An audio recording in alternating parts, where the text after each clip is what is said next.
Good evening, everybody. Sammy Thunder here. Welcome back. Friday edition of Vintage Chill and Chat. It's a nice start to what should be a gorgeous weekend. I don't know where y'all might be, but in the New York area, looking at some nice warm weather. Great for baseball, great for a card show, um, or great just for a good weekend drive. But figured that we'd start off tonight talking a little bit about some of the history of some of the cool looking cards that exist out there. I've shown these cards a number of times, but I've always, for me it's always been about the aesthetic of a card as well as the history behind it. Excuse me. And I think a lot of that definitely kind of carries um, importance in collecting. Um, it's always kind of good to understand the history behind the card, I think, because it's just a lot more fun. Otherwise, you're just looking at a piece of cardboard, piece of, with that has a nice looking design artwork to it. And so I kind of thought that I picked the four oversized cards that I like a lot. And so I picked these out and I brought up some websites, some articles that go through the history of some of these cards. I had a great conversation when I was at Strongsville at the YouTube gathering, and I was chatting up with Dave Bluejacket 66, and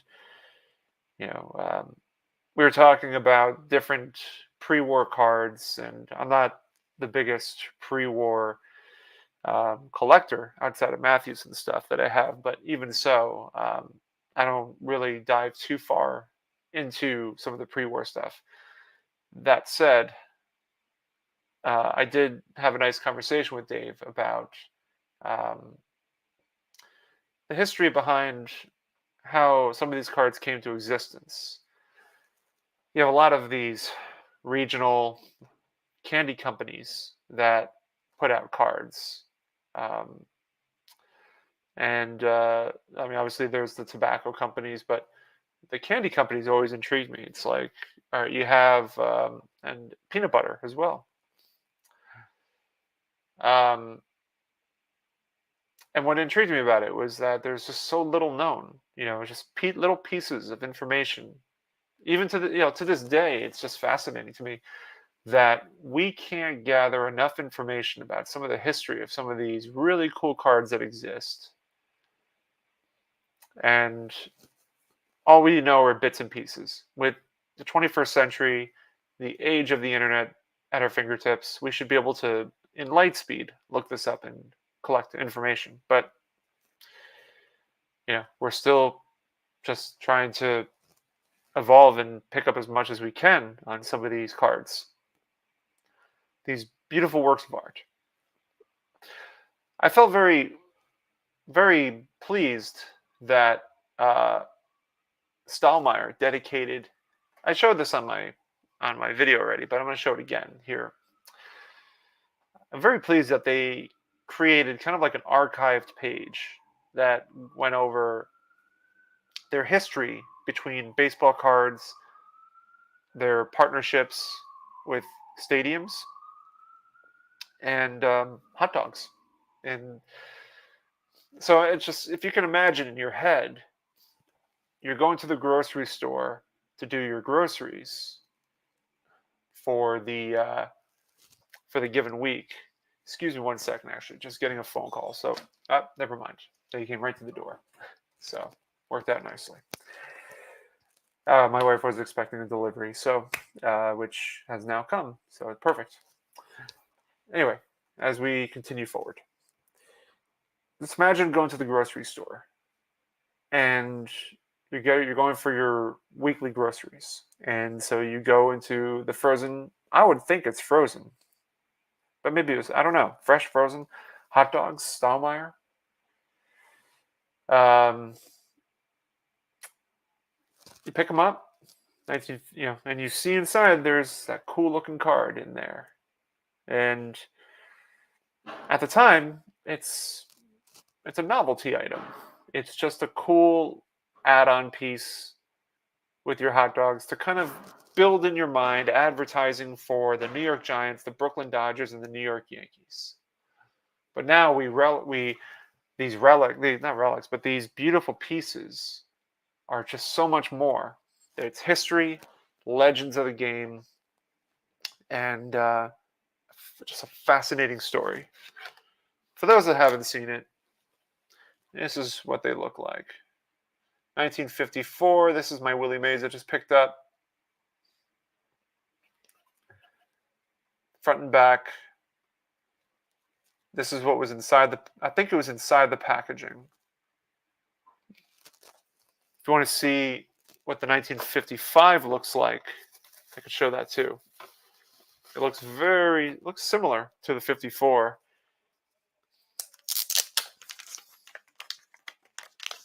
This is a Monty Irvin from the 55.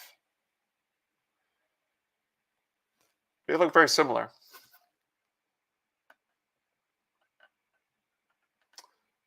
Pretty identical. But very cool. Thanks, Dylan. Let me catch up with the chat a little bit before I dive into the Stahl-Meyer website and goes through the history of this. I want to just catch up with everybody because I did a long intro. Let's see what we got. K-Cards, 2 chillin' chats in 4 days. I'll take it. Yeah, I'm a workhorse, man. I provide the people with what they want. They want an opportunity to chill and to chat about vintage baseball cards.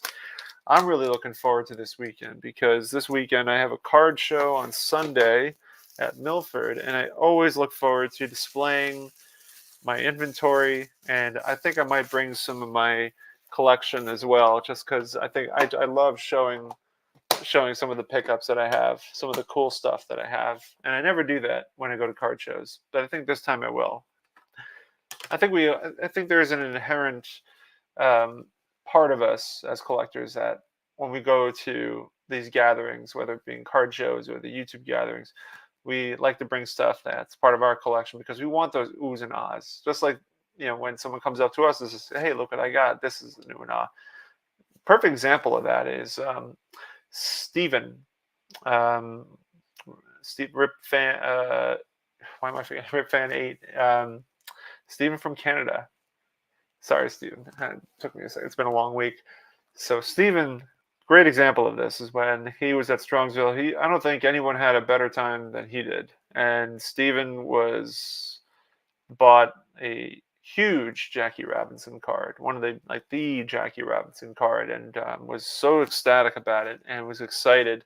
And he was running over to everybody at the show, showing it. And that's the kind of adrenaline and the collector's high, I guess you can call it, that we all aspire to have, and we desire to have it. Makes sense, but it was a cool experience, and I think bringing cards with you to show off is fun. I think people want to see it, and people want you to see their cards. So, just catching up with everybody. Let's see. Never grade anything, but should probably slap my 56 Aaron. I think that's probably a good idea. You guys are going back and forth. Keegan says, I usually don't grade stuff. I want my Aaron run graded, but I bought most of the stuff graded. Okay. Sensei Domino, how you doing, buddy? Hello, Brent. Hitman 23. Warren, how you doing, man? It's going to be good to see you in 2 months. Hey, Jim. Hello, Orlando. Jason. Such a cordial group. Hey, Brian. I did change up my cases. I had decided to create a hodgepodge. No such organization, no such order. Chaos. I did move them around. That was a nope. They're not after me. Brief moment of silence.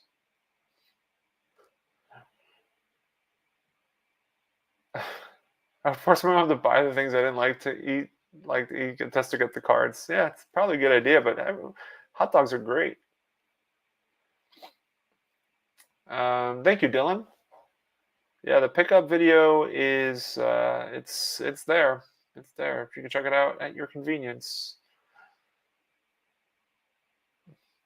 Drake's cake, cereal, candy Slurpees, 80s had it all. Yeah, they went crazy in the 80s, man. They went really nuts in the 80s with all the stuff. Yeah, it's just a stunning card. I mean, all the Maze collection that I've been building up towards is been a really fun journey between the test cards, the Hires root beer issued, test issued card, the transigrams, um, and then I mean, though the stand up 64. I mean, you can't go wrong. 52, 54 Maze. I mean, he's one of my guys. Hey, Peter, how you doing, bud? I'll be looking up your video, to seeing your video from the show. Yeah, I'm gonna try to do a video for the show. This one's a small one, and it doesn't have a whole lot of vintage, so it's gonna be a very short video, which might be convenient. Because watching YouTube videos like that are 30 minutes long are challenging. You generally just end up skipping through a lot of it. Um, that's just how it is. It's just I don't know if do any of you guys sit through all 30, 40, 50 minutes, an hour worth of a video? I can't imagine that being the case, but I mean, I commend anybody that does. Still want that pink cow chase from Milford, but under 400. Who has that one? Does that Chuck? Chuck has that one? Steven was a great person, and his excitement actually was infectious at Strong as well. Yeah, you know what, man, it's so cool, man. He's such a character. Hey, Matt. Good evening, bud.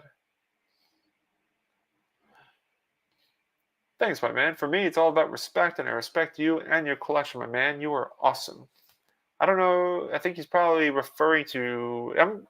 I know Warren. Warren would say that to a lot of different people, because he is a very friendly gent and is very supportive of everybody. So, yes, sir. Yeah, Stephen with a PH. That's his 49 Jackie. I feel like Orlando was everywhere and anywhere. Orlando was I always kind of, what's the term that I use for him? Liaison in the hobby. He's the one he is like the nucleus that keeps everybody together. Hello from Minnesota. Hey, Ken. Hope Minnesota is doing well. I don't know what the temperature is like out there right now, but I imagine it must be pretty nice. If anyone doesn't know, the stolen cards in Strongsville were recovered and an arrest was made. Yes, I did hear about that. It was one of everyone was talking about that. The guy was like a front desk worker, and he was just letting people take whatever they wanted from the refrigerators in the downstairs lobby with all the snacks and everything. But that's wild. Detroit Collector, what's going on, bud? Thanks for stopping by, man. I'll be catching up with you, Sammy, this weekend. Yeah, man. Absolutely. Mr. Dom, even gents, I believe that Maze photo is the same one from his Burke Ross. Yeah, I think it is. Yep. Same photo. Yeah. Dylan has long videos, but Dylan keeps you awake. Damn, watch it all, man. I commend you, Orlando. I mean, not to say Dylan, I'm not saying like it's difficult to watch Dylan's content, because it's not, but to do it for an hour, I mean, I'd feel bad for someone who watched like a full video for an hour. That's why I try to keep my videos pretty short. Card show videos are a different story. But I expect I expect people to fast forward. Got 2 shows for me next month. Big for me. Trying to save some cash money. That's exciting, man. Yeah. The card shows are real fun. They're a lot of fun.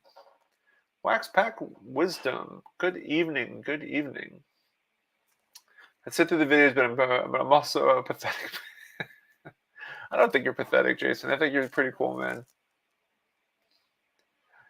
Strongsville is not that big. Everyone was easily available. Yeah, it's gonna be interesting at the National. I think when I remember I did like a live stream last year at the National, and at the very end of it, I bumped into Brian B. Roth 6 and Paparazzi talking. What is it? Talking ball cards, and they were. If you haven't met Paparazzi, he is very friendly, just a super nice guy. But he's also a character, and he was like just being silly, and B Roth also just making funny noises and in the video. And I was like, okay, I did like an hour live stream at the National, and then once that hour came up and I ran into those guys, it's like, okay, this is a good place to stop. I'll probably do another one though. Oh no, of course, Warren. I kind of figured as much, but I know you kind of feel the same about a lot of different collectors out here. 2 cards still missing apparently. That's interesting. Hopefully it's not the Mathewson Crackerjack. What are the card homies up to tonight, Max Waxstacks? We are just hanging out here, zoning out. Apparently, starting the weekend after a long week. Let's see. How do I get a Sammy Thunder hat? Well, this is not a Sammy Thunder hat. This one, I've actually been taking a break from the Sammy Thunder hat. This one's actually a Bowie Bay Sox hat. This one is the Baltimore Orioles Double-A team. I got this hat when I went to a Bowie Bay Sox game, and this was like a couple years ago, and I saw Adley Rutschman play when he was still a Double-A star. It was cool. The hat, everyone thinks this is like a Florida Marlins hat, but it is not. Bowie Bay Sox. But I do have a Semi Thunder hat, but I don't do merchandise. That's not my thing. I might do stickers for the National, but I haven't really made up my mind yet. BK, make those cards behind Sammy talk. Mookie, what? Bray is like BK, like British Knights, like those shoes from the early 90s. Hour 30 commute helps. Yeah, that's true. That's a good point. I don't miss those days in school, my man. You all love different types of videos, which makes it great. Yes. Everyone's excited because Mookie's here. I'm excited too. My enthusiasm is radiating. No, I love Mookie. Mookie's the man. Mookie's awesome. I prefer the videos, live streams. Dylan never disappoints. Dylan is great. If you ever interview Dylan, which I have, goes by really, really fast. Hey, Dirk. Hope the road is treating you nicely, bud. Let's see. Orlando hijacked my phone for a live last year. So freaking epic. Incredible. And Orlando says it was great. Yes, I agree. BK, how about Sammy Stewart, especially his 88? No one has explained to me who the Adley guy is. I don't know who he is. Freaking Mookie. And finally, Dylan is awesome. His energy is infectious. Yeah. Hey, guys. So, Stahl-Meyer Franks. I'm going to bring this over. If you guys haven't seen this, you can take a look now. The history of Stahl-Meyer Franks.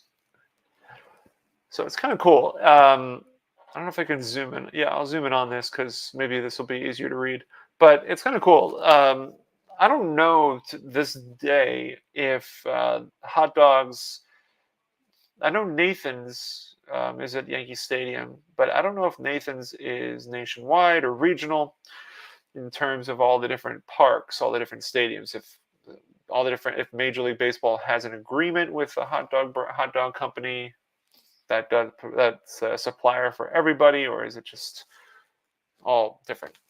But it's kind of cool to hear the fact that in the 50s, Stahl-Meyer was responsible for the hot dogs for New York, the New York Giants, the Brooklyn Dodgers, and the Yankees. It says it right here. Supplied all the Major League Baseball parks in the New York City area with their 100% all-beef Frankfurter. Whether you're a fan of the Yankees, Giants, or Dodgers, you're most likely enjoying this famous Stahl-Meyer Frankfurter while watching a game. That's pretty cool. That was very cool. And this is also during the 50s. A series of baseball cards were distributed and sponsored by different food companies in the area.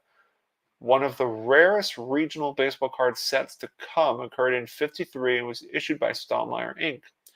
These baseball cards were only available within a packet, so I guess inside of the package of a Stahl-Meyer 100%. I love how they just continue using the 100% all-beef Frankfurter as if we didn't know already. We could just kind of put two and two together. But on the back of each baseball card was a raffle to win free tickets to any of the three stadiums. All customers had to do was send Stahl-Meyer Inc. a letter of 25 words or less explaining why they liked hot dogs or why they liked their hot dogs. So, and then this is who they have the set included. It just, yeah, you can kind of see here the Mickey Mantle. And I guess Leland claims that the Stahl-Meyer 54 Mantle is one of the rarest cards in the hobby. And I mean, this goes 10 years ago that this guy, Aaron Wasser, I don't know who Aaron Wasser is, but I guess Aaron Wasser describes that the Stahl-Meyer set is excruciatingly rare. I guess he wrote an article for Sports Collectors Daily and said that it was incredibly rare to find it. So they focused on advertising towards the youth of America. So they promoted through television and radio at the time in 1958. It's very cool. You know, I think whenever I see stuff like this, I think of my grandfather because he was born in 1936, I believe.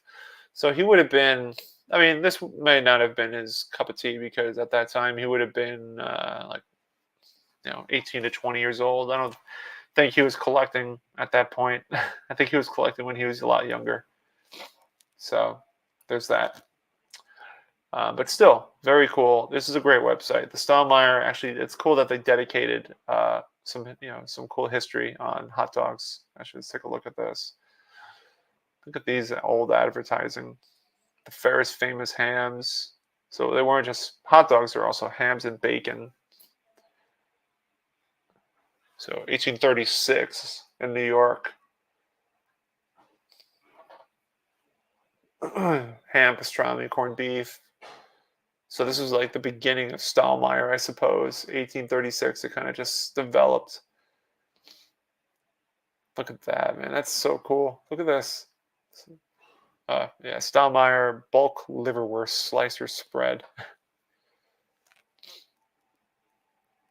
30s, liverwurst was the thing, it looks like. Join the parade to profits.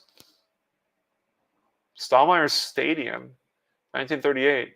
It was a small ball field for employees to use on break at the nearby Stahl-Meyer Meatpacking Company, which would in later years become the official hot dog. Yeah. So we talk about that. So very cool. Very cool. It was, yeah. So I'm going to stop sharing here and come back. So it was, yeah, very thrilling to find this. And the opportunity that I did, like I mentioned, previous live streams, my focus now on the national is to help others find what they want. But I do have something picked out for myself that I'd like to buy that I think I can get for a reasonable price. But we'll see. I'm not putting pressure on myself, but it'd be nice to find something. Let's catch up with the chat. I gotta go back here a little bit. Double D is card caffeine. I love that. Loki's appearance on Greg's channel is like a Sasquatch sighting. If you blinked, you may have missed it. And now there's only grainy video proof. If I just want one Stahl-Meyer card. Don't care who it is. Yes, Williams would be great, but I'm a realist. Yeah, well, yeah, they're out there. They are out there. The National definitely you'll probably have a chance to get one there. It's a Sweet Larry Bird card. I remember buying those packs. Which bird are you referring to, Kirk? Are you referring to the 81-82 or the 80-81? I have a picture of Mookie on the stream. It's forever embedded in my phone. Teams have their own hot dog deals. Sabra has a deal with MLB for all vendors outside the stadium. Interesting. 25 cards. Word count anxiety started with Stahl-Meyer. That's true. I'm guessing you mean Chris Sewell. Did someone say Mickey Mantle? We did say Mickey Mantle. I don't own a single 206. Would love the Wagner Cobb, but I'm a realist too. Well, I think everyone in this chat will say that Cobb is more likely. Wagner, obviously not. You have to just be incredibly lucky. Sammy has a Monty Irvin. Also, yeah, I do have a Monty Irvin. I put it back, but I'm happy to show it again just because we love showing cards here. And I will show a card repeatedly over and over again, because that's just how things go around here. Yeah, it's my Monty Irvin. It is for sale. If I can get it in focus, so yeah, I can take a look. But yeah, man, Monty Irvin. I'll have this at my show in Milford. So, although I kind of expect it just to sit, it's you never know. I mean, those small shows don't really bring out crowd. I don't think they bring out people that are going to be shelling that much money, but it's on a card. But we'll see.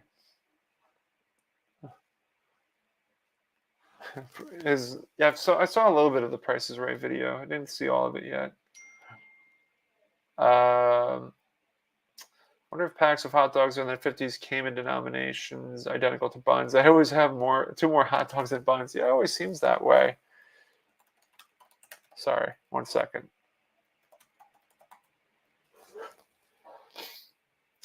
Let's see what we got. Carlisle's here. Yeah, man, Carlisle. Hey, Sammy has the best bun length maze I've ever seen. Look, you're a riot, friend. A riot. After a long week, man. I sold off many comments at T206 during COVID. I regret every day. It's best try not to focus too much on that.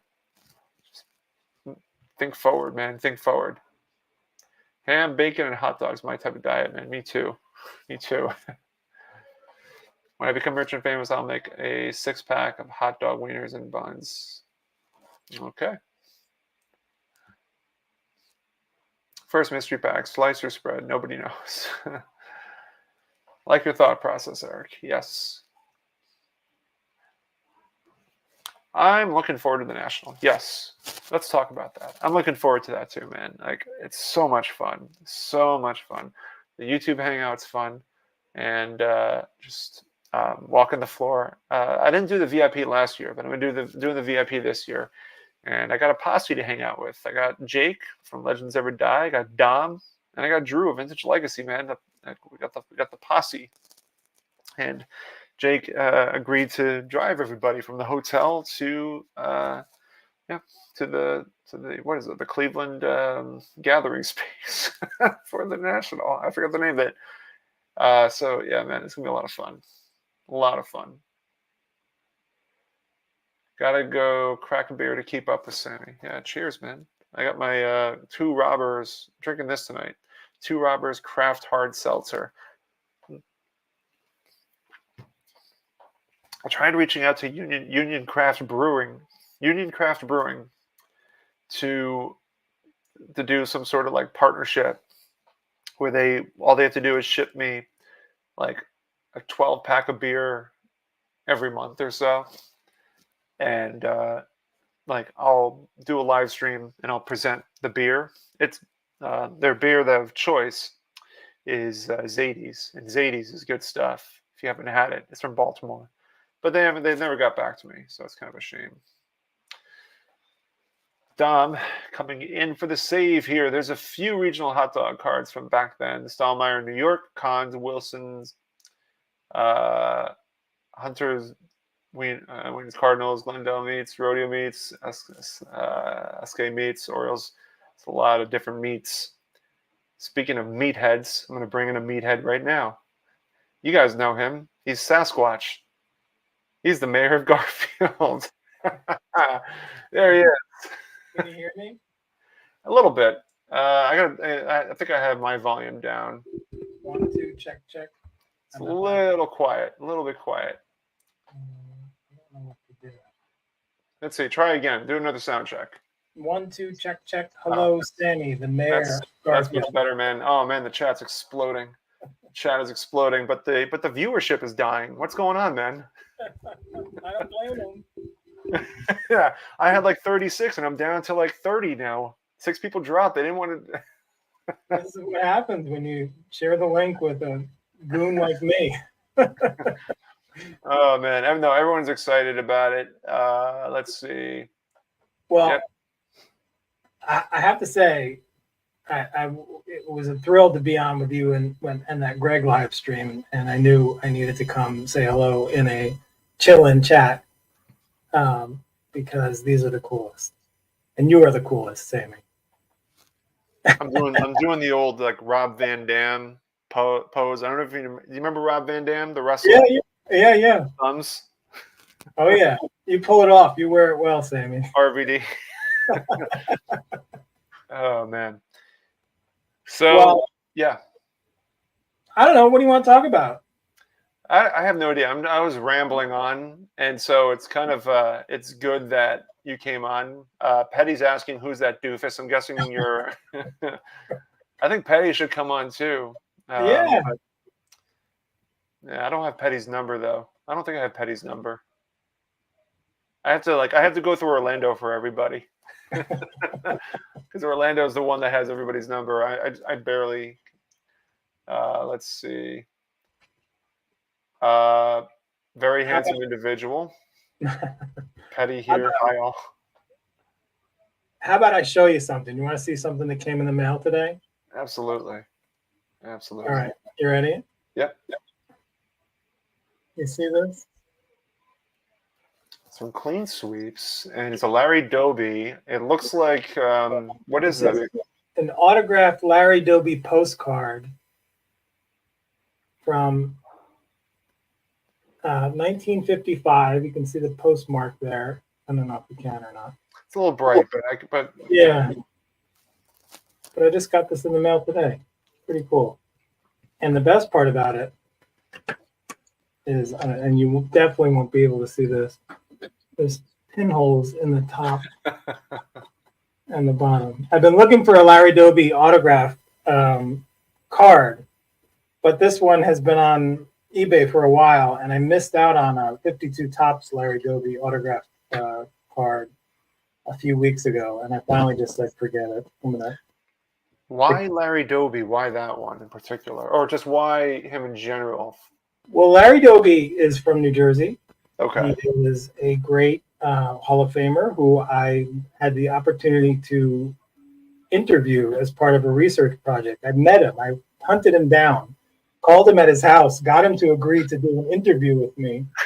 And when I met him, it was great. We had a good long 15, 20-minute discussion about baseball and the Indians and his career and the Hall of Fame and stuff. But I was a kid, and I didn't ask him for an interview. It would have been inappropriate for me to, not for an autograph. Yeah. So I always wanted one, and I love the image on this because it's the 50 and 51 Bowman Doby image, but it's bigger and it's got the autograph, and I love it, and it's got the pinholes. So, do you think you're going to? Well, I guess you can't. Yeah, you can't grade that with SGC if you wanted to, because they don't do autograph vintage, right? They don't. I don't know what I'll do with it. Eventually, I may pin it up to the wall, Sammy, and Yeah. re-employ those pinholes. So, anyway. So you went to Garfield last Sunday. You said it was pretty quiet, not much action going on. Yeah. It was surprisingly quiet. It's quiet in Garfield when you can park right out front. There was an open spot right on the street, and I was like, oh boy, this is not going to be great. And so my buddy Pete and I walked in there, and we knew you weren't going to be there, but we decided to soldier on and go in anyway. If Sammy's not going to be there, I'm not going. Well, honestly, we ended up spending about an hour at your table just, shooting the shit. Yeah. So you're a highlight of the Garfield show for us. Yeah. But we walked around. And neither of us bought a single card. Oh, wow. We paid our $2 each admission fee, and then walked out after about an hour. But you know who was there that we talk about? Who's the guy that has the SGC table in the corner? Ron Hawk. He wants you to book him for an interview, so you got to get him on a chill and chat. Okay. I said, have you ever seen Sammy's channel? He said, yeah, I watched it before. I said, well, have you ever talked you into going on camera? And he said, I'd love to go. I love to. So, anyway, I'm booking you interviews, Sammy. So people have to stop looking at me. I think you need to be on that interview as well. Oh yeah, maybe I'll get Pete. Pete buys from him. Pete has bought from him. Yeah, Ron is good. I like Ron. He's actually, I think, I'm trying to. Oh, him and Brian B. Roth. They both provided me a what is it? Like a not a finder's fee, but kind of what do they call that when a kickback? In New Jersey, we call them kickbacks. Okay, yeah, it's like a kickback. So in Ron's case, he gave me that. I think I have it. I definitely have it around. Let me see if I can. I remember it was a post. Was it a Hank or a Willie? No, definitely a Willie. It's the Kellogg's 71. He was like, because I guess I brought him enough customers to buy from him, and so he knew I liked this. So I still have it. Unfortunately, I think it does have a crack on the. Yeah, you can see it. Well, there's a crack on it, sadly, but we all have cracks. I hate to tell you, it's okay. Yeah.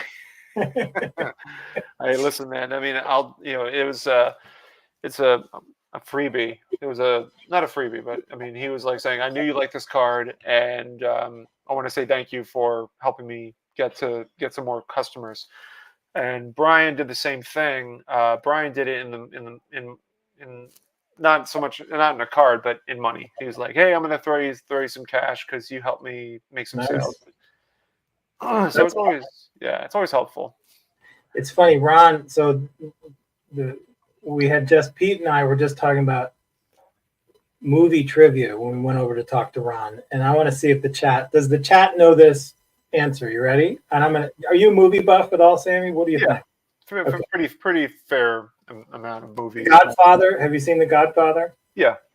Okay, so in The Godfather, there's that famous scene with the horse in the movie producer's bed, right? Yeah. He doesn't cast Johnny Fontaine in the movie, and so the mob kills the horse, cuts the horse.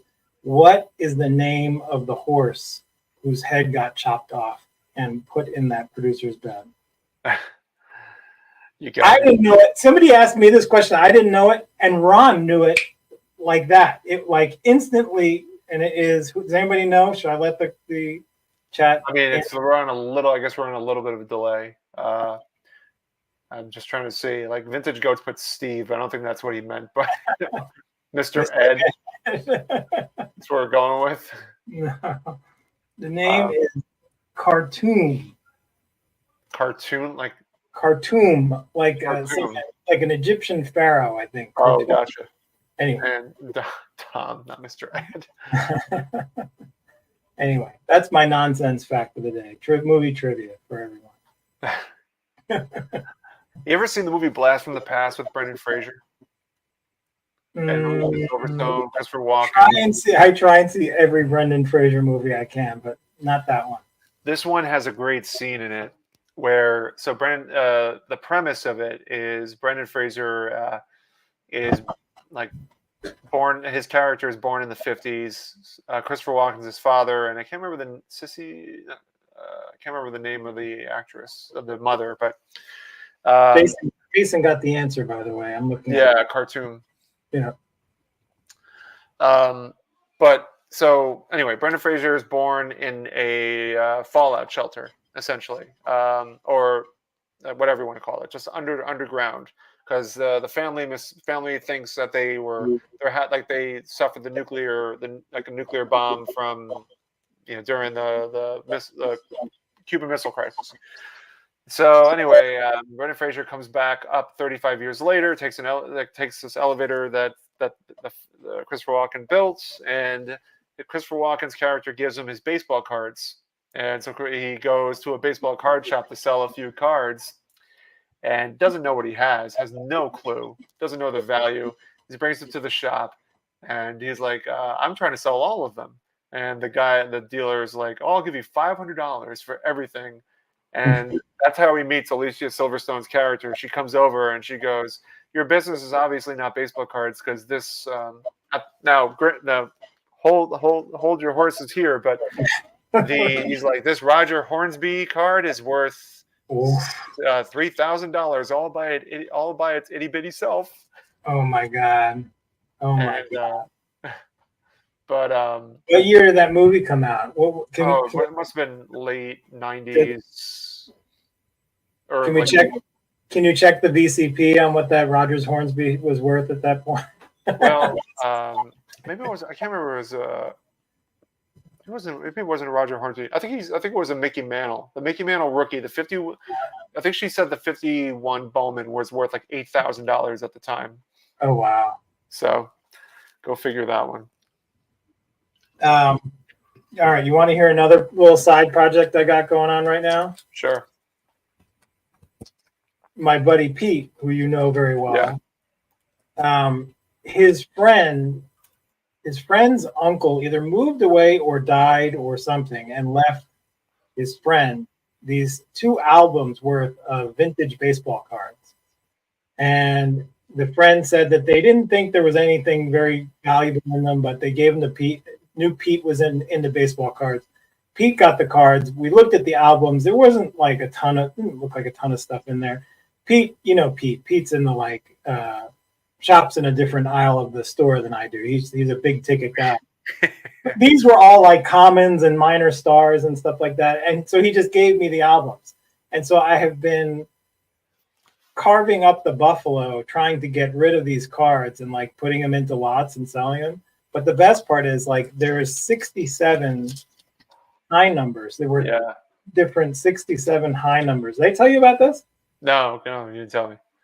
So these are all like, who is that?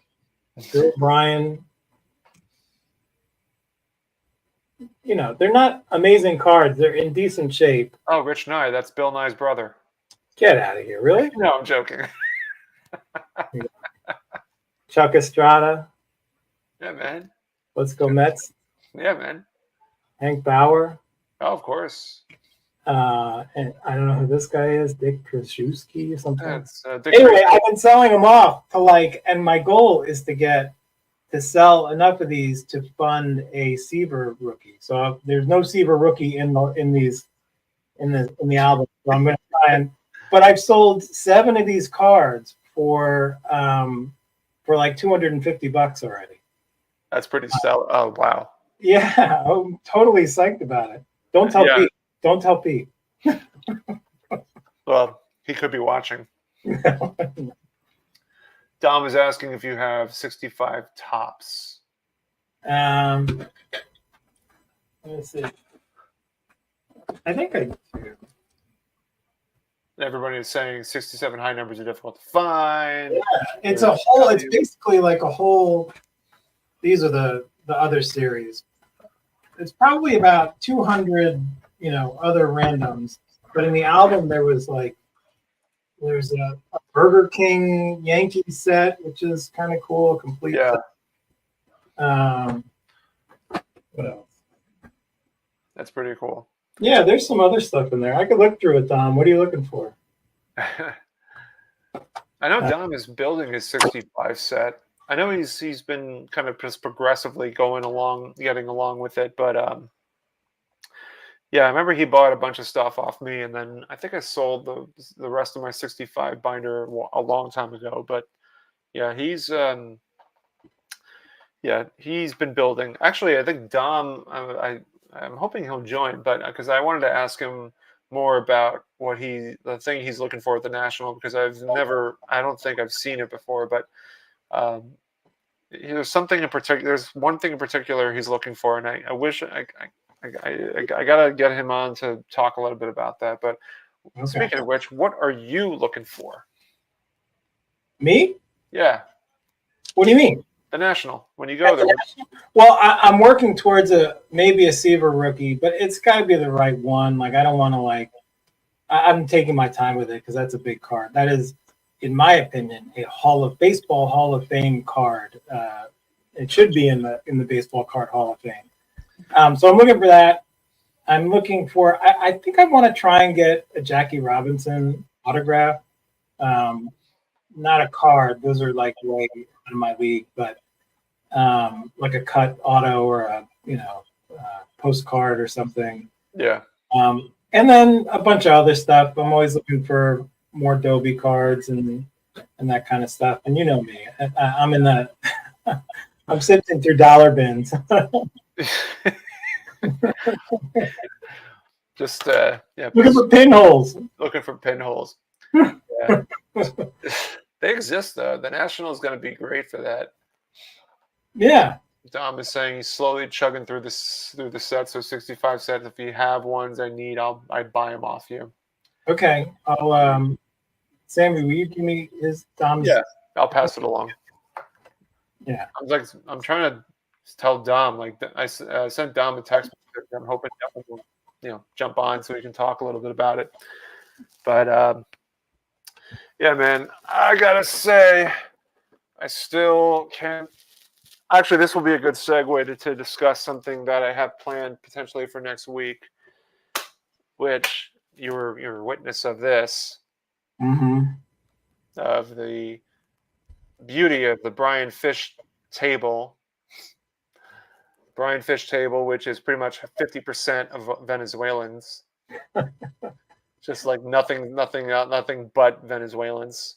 That's my favorite. They're my absolute favorites at Garfield. And yeah, Bill Fish, the father, is the greatest evangelist for Venezuelan cards ever.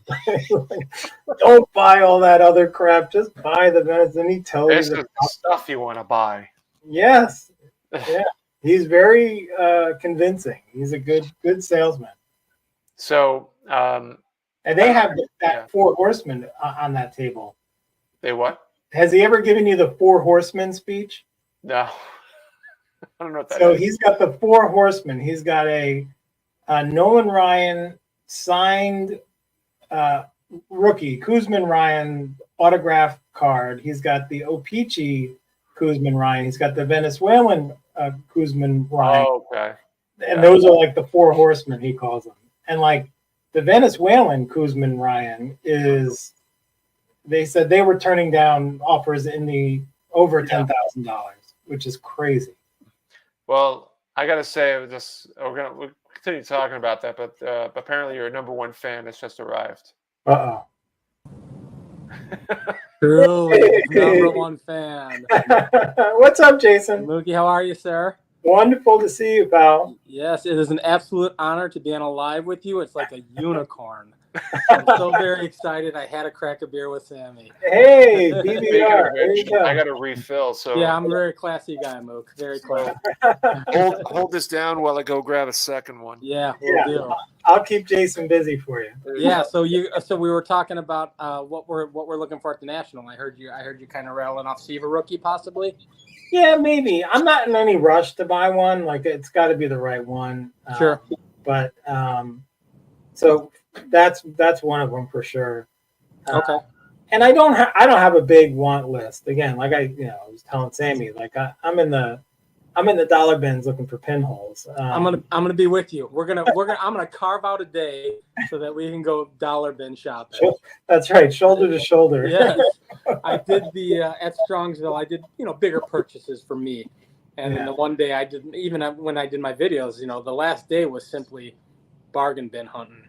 And B. Roth, Brian, and Sammy knew one of the dealers there, and he's kind of got a backstage box there that Sammy goes through and Brian go through, and he let me go through them, and that's where I found some of my, best cards. They weren't as expensive as my big cards, but I was excited just to get them. I'm working on the 56 Hall of Fame set, so I was able to get 3 cards out of there, which was fantastic, and they graded well. They were 4s and 5s, and I was excited. I'm pumped. So. That's great, and frankly, again, I don't know how it will be when I've never been to a national. And I've never been with all you guys before, so I'm excited. Like honestly, I'm going to say this out loud. Maybe I'll prove myself wrong. I could leave there without a card and just to hang out and be with all you guys. That's blasphemy. Yeah, you legitimately could. I mean, it's when I'm at a show, I got to shop a little bit, but after day one of Strongsville, if I didn't buy another card, I would have been fine. Yeah. The meetup was so much fun, and this meetup at the National is going to be about 10 times what it was at Strongsville, so it's just going to be I imagine it's going to be crawling. Like that's probably going to be I mean, I remember the videos from last year. You were there, right, Jason, last year? Last year I didn't have a channel, and I was just a lurker at the time, and that's where I met Sammy and Theo and John Genie briefly, a few others, but that was the inspiration to create a channel, much like there's a gentleman now who's on YouTube, Aaron, Value Vintage Cards. If you guys haven't had a chance to subscribe, take a peek at him. Aaron, he was a lurker, and now he's got a channel, and he has an incredible collection, just beautiful cards. Oh, that's great. I'll check him out for sure. So it's a lot of. So Sammy, what are you looking for? I know the Stahl-Meyer was a hit. So that Sammy spent all his money. Yeah, what was that, like $5, right? So I still have a budget, but not quite what it was. Yeah, but that's honestly perfect. The 68 Bazooka Seaver is what I want. Is what I'm looking for. That one. The pretty much one just a single card, like either the 68 Bazooka Seaver. This one's gonna be a stretch, but the what is it? The 58 San Francisco Call Bulletin card of Maze, if I can find it, but they get pretty pricey. So those are the 2 in particular, but the Seaver is more practical with my budget that I'm gonna have. Sure. Oh, that's awesome. Yeah, you have dove headfirst into the obscure. So I'm not. You're almost on the Mangino level of every time I watch you, I'm learning about something I never knew about. So I'm like, oh, that's new. So yeah, it's kind of like I don't know why I thought of this, but it made me think of you know how at the end of the Sandlot they go over they talk about each individual player from the movie and like what happened to them. Right. It's like Bertram got really into the 60s and no one ever heard from him again. Right. He got lost in the 60s and that was it. Sammy got lost in Oddball. And no one's ever heard of him again. Yeah, my collection is still pretty mainstream only because, I haven't been, I dove back into vintage maybe 2-3 years ago. So, and I wasn't a real huge collector of it previously coming in and out of the hobby. So a lot of the mainstream I still want to buy, and that's important to me. I still need a bunch of the mainstream stuff. So. Yeah. But I find myself dipping into pre-war. The more I watch, when I went to Strongsville, 2 cards I picked up were pre-war, and you still try and do a little bit of both. So. I keep waiting for that pre-war bug to bite me. It has not bitten me yet, but we'll see. I'll never say never because I feel like I'm only a few years into collecting again, and I don't know. I feel like at some point I will turn the corner and get bored with the golden age stuff, but we'll see. Sure. No, it's you can't go wrong either way. And the golden age it's such a staple for vintage collectors, but what I found is just there truly is some influence in watching these videos, right? And it's not necessarily an influence that you have to go out and buy this. It's just learning about the stuff that you're seeing and then having an interest in it, you know? And here we are. There's Orlando, a perfect example. You watch his videos and you just, wow, that's something new. I'd love to get a Goodwin's Champion 1888 card. I love it.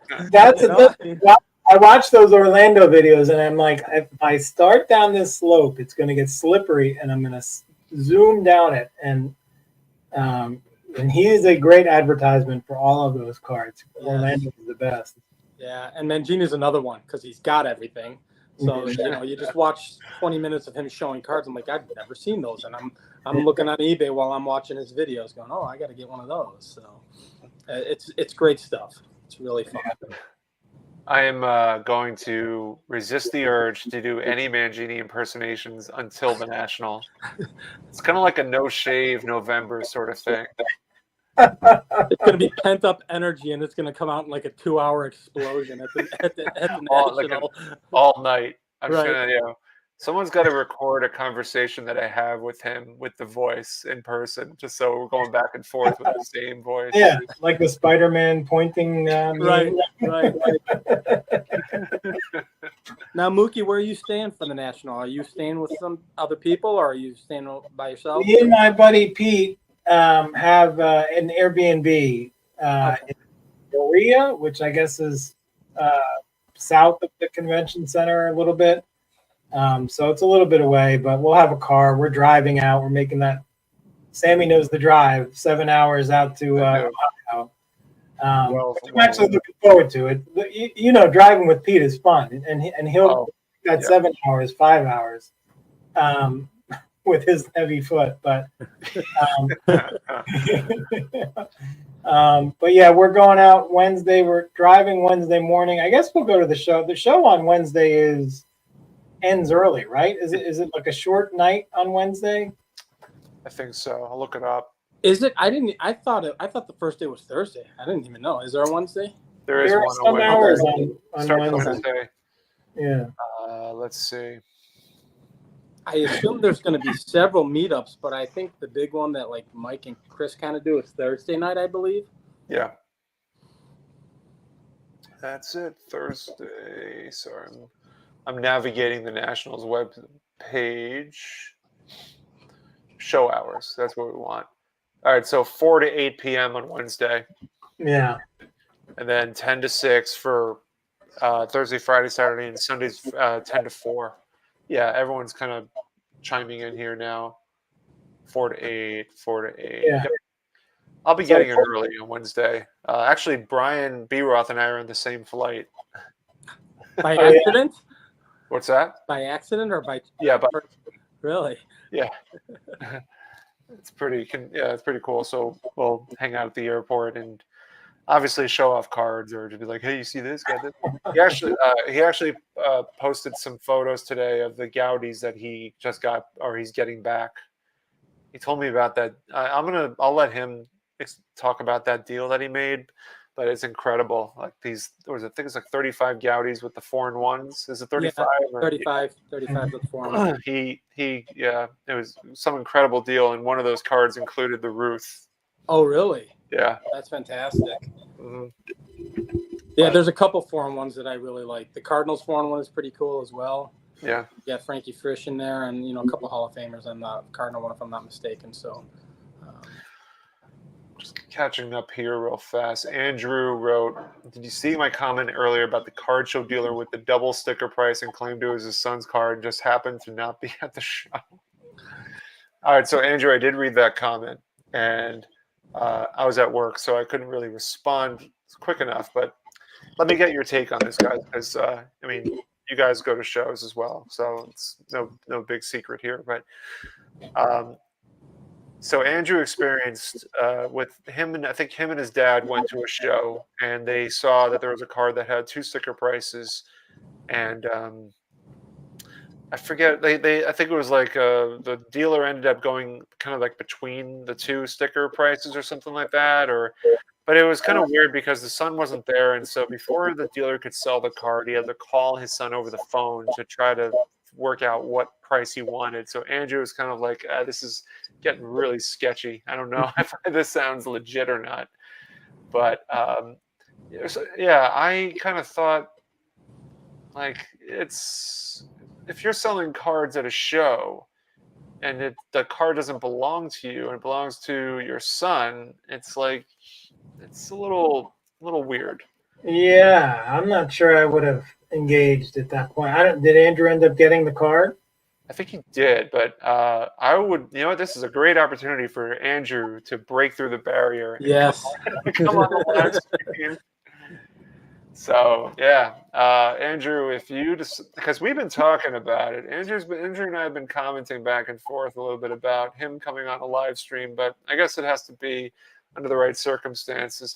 But it'd be a great opportunity to kind of discuss the situation. I thought it was a very fascinating comment. Yeah, I that's a little odd for me. You know, I've been to plenty of shows and I have my opinions of, you know, there are certain dealers who also have those stickers with the book price and what they're selling it for, which always kind of intrigues me as to, well, where was that book price? When was that? Was that at the peak of the pandemic? And now this is what you're selling it for based on the condition, or just, you know, based on a higher condition. I just think it's important for me personally, at least when I go to a show, that the cards are priced. You know, it gives you a starting point. I'll tend to stray if you know, like somewhere at the National, if what I'm looking for is going to be pretty common. If I'm looking for something that's common, I'm just going to stray away from the tables that aren't priced and look for someone who's priced, and that'll be my starting point because there's going to be plenty of them out there. Yeah. So it's just do your due diligence, I guess, as a dealer would be what I would say. I've never done it, Sammy. You've done it, so you know more than I would. But you know, I think most buyers are probably a little intimidated to get the ball rolling. So, you know, a lot of people don't like haggling and dealing with that. Yeah. I don't mind it. So it doesn't bother me. I'll be very honest and, you know, polite, but honest. And this is what and if it's a good price, I'm not even gonna, if it's where I want it to be, I won't even argue. I'll just buy it. You should see Mookie's haggling skills. It's Are you top notch, Mook? Are you top notch? But Sammy gives me the content creator discount every time. Yeah, he takes me to the cleaners every time. Every time. That's right. There's a long line of people fighting for those Mookie Wilson rookie cards. Oh yeah, that was great. That was in Maryland at the House of Cards shop in Silver Springs, and I saw that there was like a dollar box, and there's a ton of these of the 81 Topps Mookie Wilson cards. I'm like, oh yeah, this is it. This is how I'm gonna bait the trap for him. And he buys. I think he bought like I want to say you bought 4 out of the 5 that I had. I bought them all, and I gave them to my 2 buddies that were there with me that day. I think, or maybe I had 3. Yeah, but then like the one you gave to Pete was disappointed, so you had to give him Pete was upset about the centering. Pete was upset about the centering and the switch. Yeah. Oh, he needs to come on, man. He needs to come on. Pete shops in a different aisle than us, I believe you were saying. Oh my God, he is ridiculous. He's like, you know, I don't want to tell all his business, but he's got a killer collection of. He does runs of Mantle and Mays and Aaron and Clemente and he's got, you know, most of the not he doesn't have a Mays or a 52 Mantle, but he's have a 52 Mays that he got at the Westchester show, Sammy. He bought that from that dealer from Maine, and it was an SGC4 that was like just pristinely centered, just one of the best centered 4s you've ever seen. And he paid, like, say how much he paid. Yeah, a lot. He paid, so I couldn't believe it. I'm like, are you kidding me? But the best was, he had been there 2 days, so he saw it the first day and showed the guy his comps, and the guy was like, "There's no comps for this card. What are you talking about? You see how well centered this card is?" Right. Pete got so offended and walked away. I'm like, buddy, you got to go back. So I went back with him the next day, and we good cop, bad copped it. I'm like, I reintroduced him like, this is my guy. He really wants his card. He's sorry about the whole comp thing. What's your best price? We got it down, but he still paid a lot of money. Oh, sure. Yeah. And that's the one thing I absolutely loved at Strongsville, Sammy. And that was fun, by the way, Mook. We got a little FaceTime with you. Yeah. Greg was running through the show, and I said, hey. Yeah. But the thing about Strongsville is there were several guys, in several different lanes. And I'm going to be 100% honest. There's no hinge of jealousy. It was exciting. I was watching Petty pick up some monster cards. Steven with a PH picked up a monster card. Who else did? I think. Well, he picked up a lot of tabs too. Thank you, Petty. Yeah, Petty did. I missed some of those lunches because I was at the show the whole time, and I'm like, oh shoot. So now I gotta square him up and buy him a lunch or something. So does Petty write a check when you're at Applebee's or wherever you were eating? Does he break out his checkbook, or is it? He. I mean, he was just like apparently Darren had difficulty trying to pay for breakfast every morning, and but Petty was like, nope, not having it. But some of the cards he picked up were it was so fun to see. It was so much fun. And I actually, like, when Petty picked up his Yingling, I was almost like nervous watching it happen. Everyone was gathered around. It was a madhouse.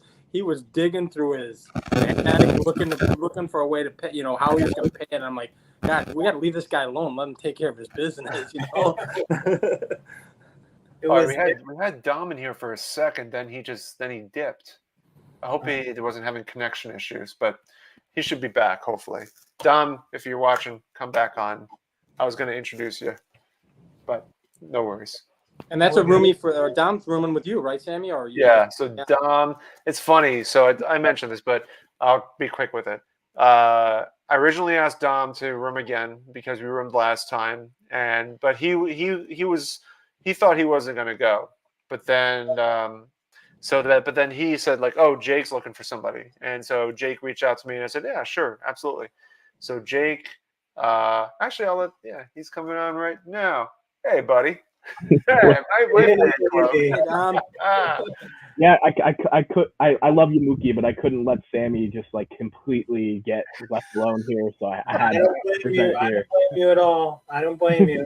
How you doing, Dom? Nice to see you. No, it's great to finally have some FaceTime, Mookie. Yeah, I'm doing pretty good. Yeah, you guys were talking about hot dog cards at the beginning of the whole thing. So I brought some hot dog stuff I got. Is that the Yaz? That's the Yaz. Yeah. So he's got the Kielbasa Signals and the Kielbasa Power. Wow. What years are those from? Those are from '83, I believe. Nice. They did stuff with him his last year, and then when he got into the Hall of Fame with Bench, they did some stuff. Didn't Dave Blue Jacket pick something up similar to those at Strongsville? He might have. Yeah, and I got my one Cons Wiener card, 69, Tony Perez. Nice. Oh, wow. And an 8? Yeah. Wow, that's fantastic. Where is that pic? Where is he standing? This is like a spring training photo. I think he's it's either at third base or it's flipped. I'm not sure. Oh. He did play some third early in his career. Yeah. Oh, that's cool. I love it. You exercise incredible patience, Dom, when you're purchasing. Oh, I know. Like, I don't have that in me. So I know you do. I've watched your videos, and you're patient, you're smart, and I'm just flipping money left and right to get what I want to get. Dude, as long as you're having fun, it doesn't matter. Right. At the end of the day, like that's what it is. Like, to me, I have what I have to spend, so I try to just think about what I can with this, because Sammy's kind of had this renaissance with the oddball stuff. But thanks to you. But to me, that's kind of how I've been. Just when I search for stuff, when I'm at card shows, I'm trying to find the stuff that's not at every vintage table first. And then I can buy Topps and Bowman stuff after. That's why my 65 Topps set is taking as long as it is to complete. If it was like the only thing I was focusing on, I'd probably be close to done or done by now. That's a great approach. I'm gonna look through my binder while we talk here. But go on. Sorry. But That I will was fun. say, yeah, Dom is the inspiration for getting into the oddball stuff because at the National last year, I was watching what he was buying, and I'm thinking, man, those are like the Jet magazine, Frank Robinson. That was pretty sweet. The best, though, in my opinion, was the Juan Marichal autograph on the scorecard. That was top notch, and you got that for a steal. What a great deal you got that. Yeah, I would have grabbed that if I knew you were gonna reference it. But yeah, I was just looking at this one dealer's table at the National that had all different kinds of like pennants, posters, advertisements, magazine pages, and he had some vintage Cardinals scorecards, which the Cardinals are the National League team I follow, and they were cool. They had the St. Louis Arch with the old Busch Stadium and a Busch beer ad on the back. And I opened them all up, and one of them just has a Juan Marichal autograph on the inside that's inscribed the Dominican Dandy. Yeah, And that's pretty okay, cool. that's cool. And I was like, that looks like Juan Marichal's autograph. So I asked him what he wanted for each one. It was a little bit more than I wanted to pay. I would have just bought them all. I just bought the one that was autographed. I walked it right over to JSA and got it certified. And yeah, Oh wow, Awesome. That's it was like $35. that is cool. not bad. I am not a huge autograph guy, but I did a video today. I'm calling them Beyond the Cardboard, just stuff that I have, and I showed 3 autographs that I had today. I'm like, all right, I got to show some other stuff. Everybody, but most of my cards are pretty common. I don't have anything out of the ordinary, so stepped into the boundaries of trying something different. Greg, I see Greg heckling me in the chat there. I see Greg. Well, he's trying to prove to his wife that you exist. I know. Lady Midlife. Well, I'm pretty sure I FaceTime with her too. Wait a minute. That's funny. So yeah, I was saying last time we were chatting, Sammy, I'm staying in a house of 10 or 11 or possibly 12 content creators at this point. I don't even. Wow. We've got a chat going, and I don't even know. I have to go back and look at everybody. The last time I said this on a live, Dave, Legends of the Dugout, he's like, if you need to know who anybody is, I'm like, no, I'll figure it out. I'm like, there's just there was a chat going today, and it's popping off every 30 seconds while I'm working. I'm like, what is going on here? But I did discover Alex Bowman 53 is going to be in the house, who I did a while ago, and John 3D80's kids. I think Pepino Man might be in the house. No, I don't think he's going. Is he not going? I know he. Oh, he's not. No, I don't think so. Shame. I sent him. So I sent him all the. I was the third person to do all the autograph signings for the 4 collectors cards, and so now I had to ship them to him, to Caesar. So Caesar just got the package, and I think he's going to ship them back to Theo or John. So okay, but yeah, that'd have been a blast with him in the house. Caesar is funny, man. He's Caesar's. I've never met him, but I mean, I'd definitely love to hang out with him, smoke a cigar or something. Right. I'm bringing a bunch, Sammy. I'm bringing a bunch to the National, so I'll bring you one. You guys smoke a cigar? You just tell me. I'll have a bunch of them. I'll bring about 20 of them. So what is the big adjust? So Thursday night is the YouTuber get together at the hotel, the big hotel where most people are. And then is there any other calendar for getting together and doing stuff? Like I know like in Strongsville it was like everybody just sort of traveled in a pack because everybody was next to each other. Right. Like what's the schedule? Who's making that? Is that a 4 collectors thing, Sammy? Should I task you with that? Yeah, I don't know any. Are you the master of ceremonies? Listen, man. 4 collectors might end up co-sponsoring it. Who knows? But yeah, I'm just the Ringo Starr of 4 collectors. Like, no. He's a little. No, yeah.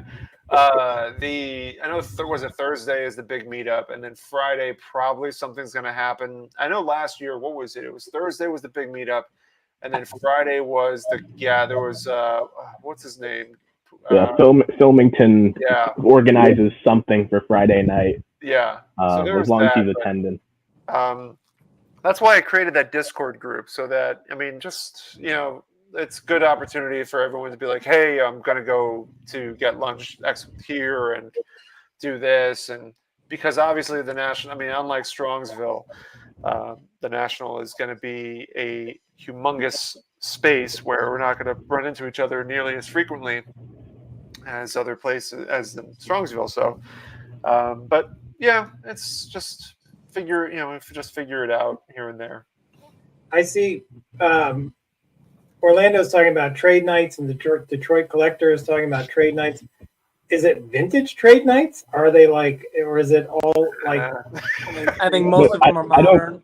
I don't think there's a like official vintage trade night at the National, but there's gonna be plenty of people dealing cards that have vintage. Okay. Like after the show's over, trade nights are set up in hotel lobbies and stuff like that. Yeah. I'm bringing this with me to see if I can get it reholdered with maybe a better grade. Are you gonna crack it, Sammy, or are you gonna have them crack it and just? I can't. I don't feel comfortable cracking this one. No, I wouldn't either. That's a beautiful card. I got. I did this in the live stream that I had 2 days ago, and I positioned it, and Greg. So Greg put in the chat like he was analyzing it right on the spot, and he was like, "Yeah, if you can get a 6 out of it, I think definitely worth $15 to try again."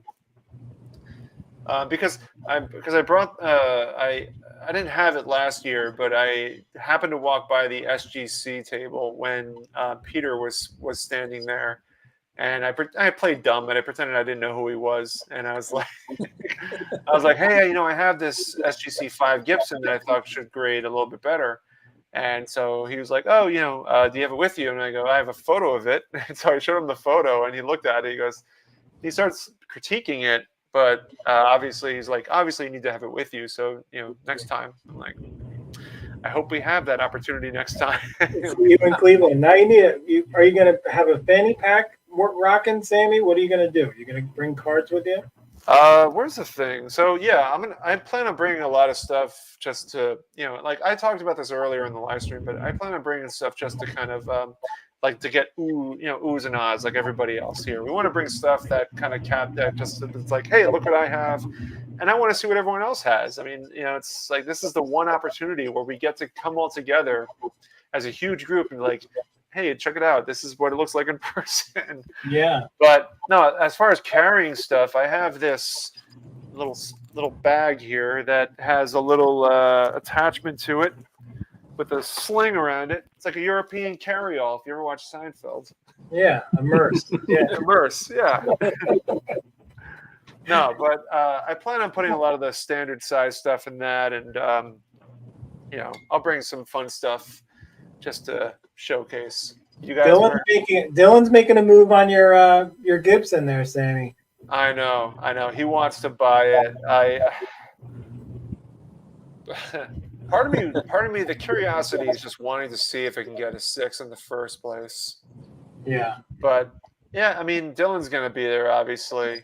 So, Dylan, I am seriously considering it because I think I'm ready to move on from it potentially. I'm not 100% there, but I think I can get myself there. That is a mentality I don't possess. I cannot. I am truly a hoarder. So when I went to the National last year, I had 2 500 count boxes in my backpack. So I was lugging that around for 8 hours, but it was all modern. So most of the modern I can part from.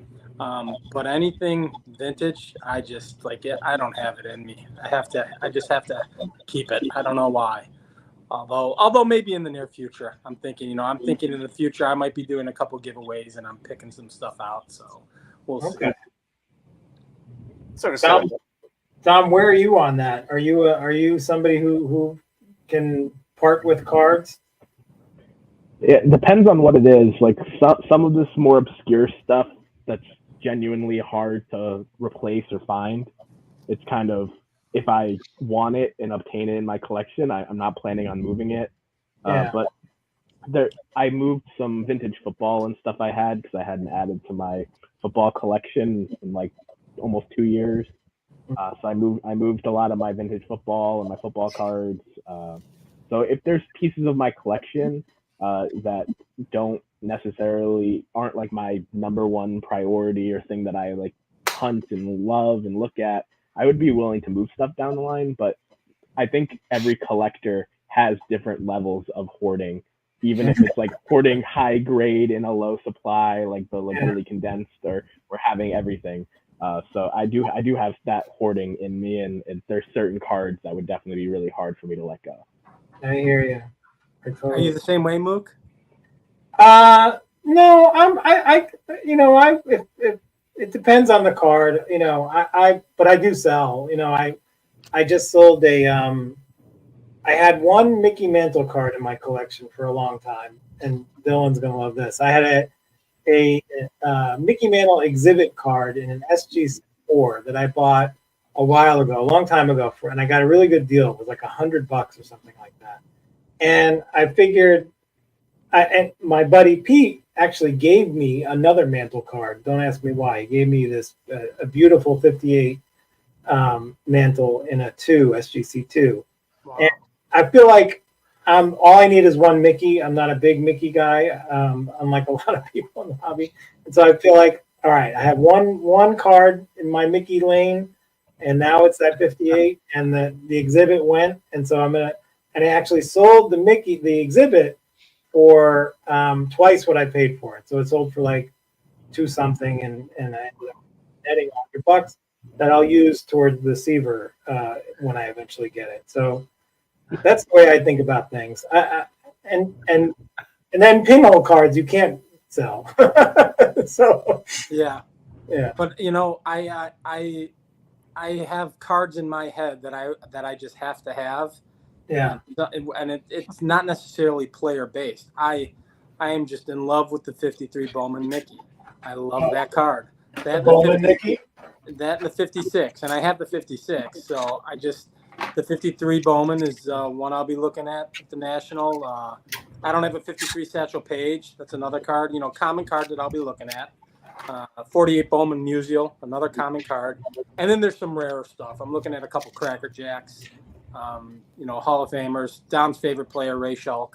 I know to kind of fill out my White Sox Hall of Fame cards. Oh man, Ray Shulk, and then I'm looking at an Eddie Collins possibly. So, and those are all big ticket items for me. Even once you step above, much like Greg says in midlife sports cards, once you step above 200-300, that's a big card for me. So you got to think that through. So Greg says a lot of things. Greg says a lot. There's the Mickey that Pete gave me. I've shown that one before. That is He gave you that? He gave me that. Like Wow. So he didn't ask for anything. He just gave it to you. No, he didn't ask for anything. What a best friend. He's crazy. I want to be Pete's friend too, Now, just like Orlando said. The reason it's a 2 is because on the back you can see the like Oh yeah, right, like a little stain or a gum stain, which Yeah. makes me even love it more. But no, I know Dylan says I hate the goat. I don't hate the goat. I'm liberated from collecting the goat because I'm not a Yankee fan, and he's so expensive. His cards are so expensive anyway. I'm like, all right, I'll just stay out of that. I'll stay out of that lane. I'll let everybody else collect them. right. Dual player cards is an option always. They tend to, which blows my mind. They come at a lower cost than single base cards, and I bought at Strongsville off of Don from Don's Field of Dreams. I bought the Aaron Mays, the 58 Aaron Mays, at a fraction of the cost of what that 58 would probably cost, just the standard 58 base. So Right. and it's a beautiful card. It's just a gorgeous card. So I always tell people, I'm like, that's an option too. Or his 58 All-Star is still somewhat affordable if you're looking for Mantle. And I only have 3, so I don't have a lot of Mantle cards either. The first time I met Sammy Thunder, Hey, do you remember that? remind me. We were in Fishkill. You were set up in Fishkill, and I Okay. came up and said hello, and I said I watched your trivia challenge, and we talked for a while, and you had just gotten that Dwight Gooden autographed statue, Oh yeah, I have it right here. and I bought a card from you. I bought a bunch of 59 tops from you. That's when I still had the book before Yeah, I sold it all. including That was kind of a mistake on my part. I shouldn't have sold the entire book. this card I bought from Sammy Thunder, Yeah. and that's a combo card, like you're talking about. It's a beautiful card. Beautiful. It's a shame they didn't put Maze on that. Yeah, I love that. I actually got that card, Mookie, from my wife for Valentine's Day. Oh, really? Yeah. I thought Mook was going to say, like, I can't believe Sammy gave me that price. Oh, man. He gave me a good price, but I put this together. I collected the whole subset of them and put them together on a pinhole thing here. Yeah, that's awesome. That is awesome. That is fantastic. But that card didn't have a pinhole, though, right? No. No, none of these have pinholes. Oh, you're using the. I gotcha. Yeah. That's cool. I did comment, Mookie, that we need to replace the drywall in one of your rooms and just put corkboard up in place of it.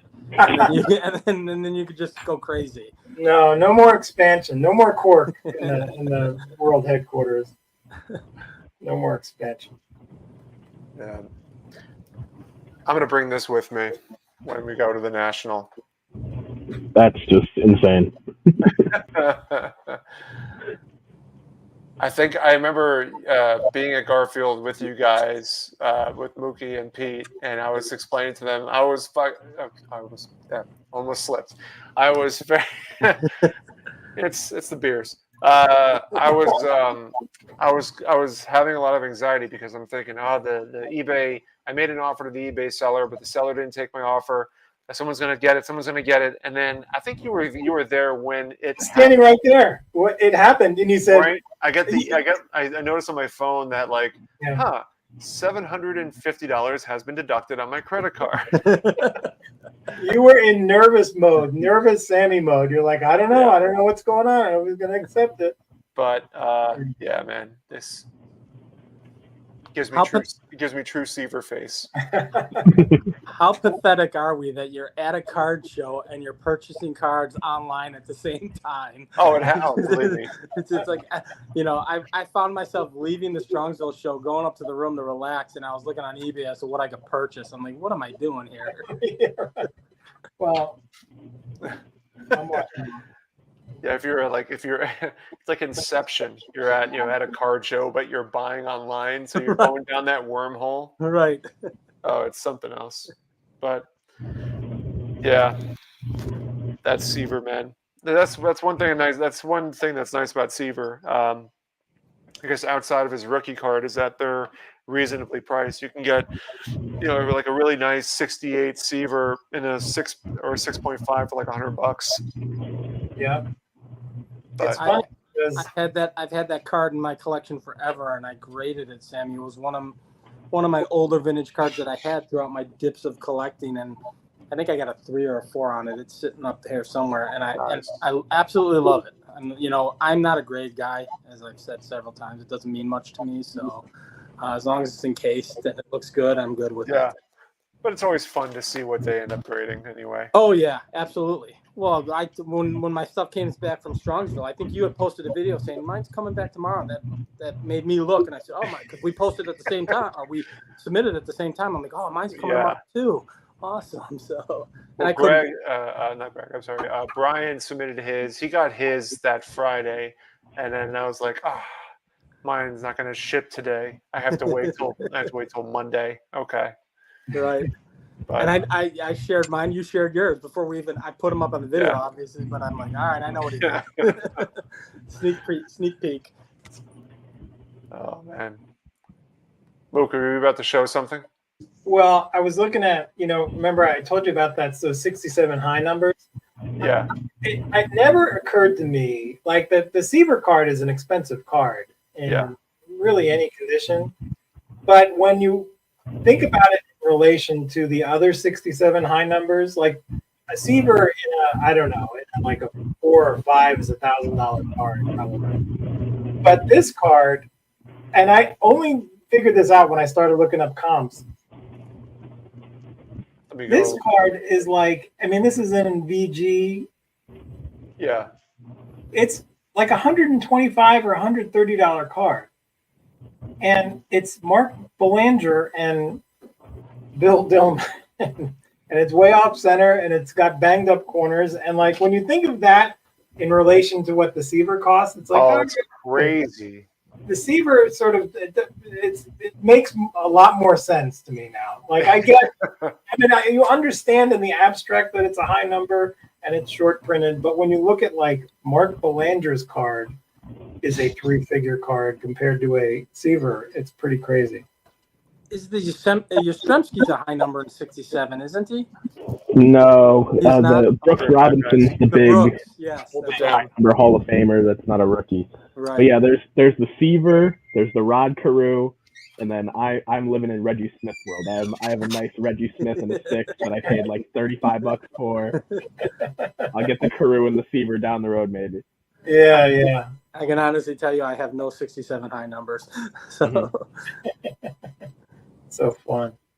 But that's the thing, set collectors, that's the thing for them, right? I mean, it really, that's just as important. That card that you were holding for a set collector could be just as important, if not more important, than some of the other Hall of Famers that aren't high numbers. So Orlando is correcting the record. Belanger was a good player, which No, he was.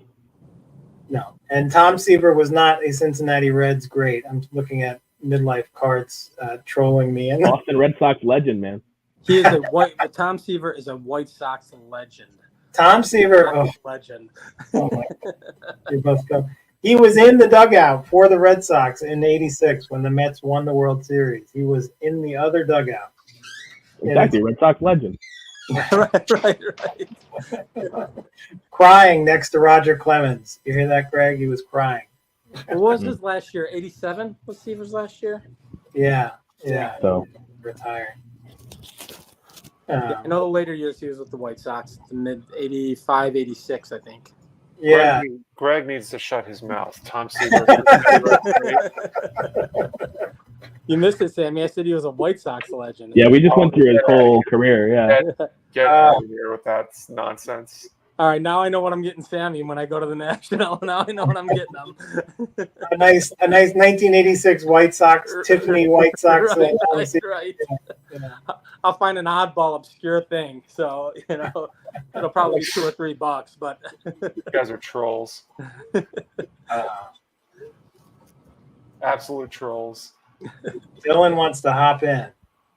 Yeah, absolutely, Dylan. I thought I sent him an opportunity to jump on, but let me do it again. yeah, let him jump on. I'm going to refill. I'll be right back.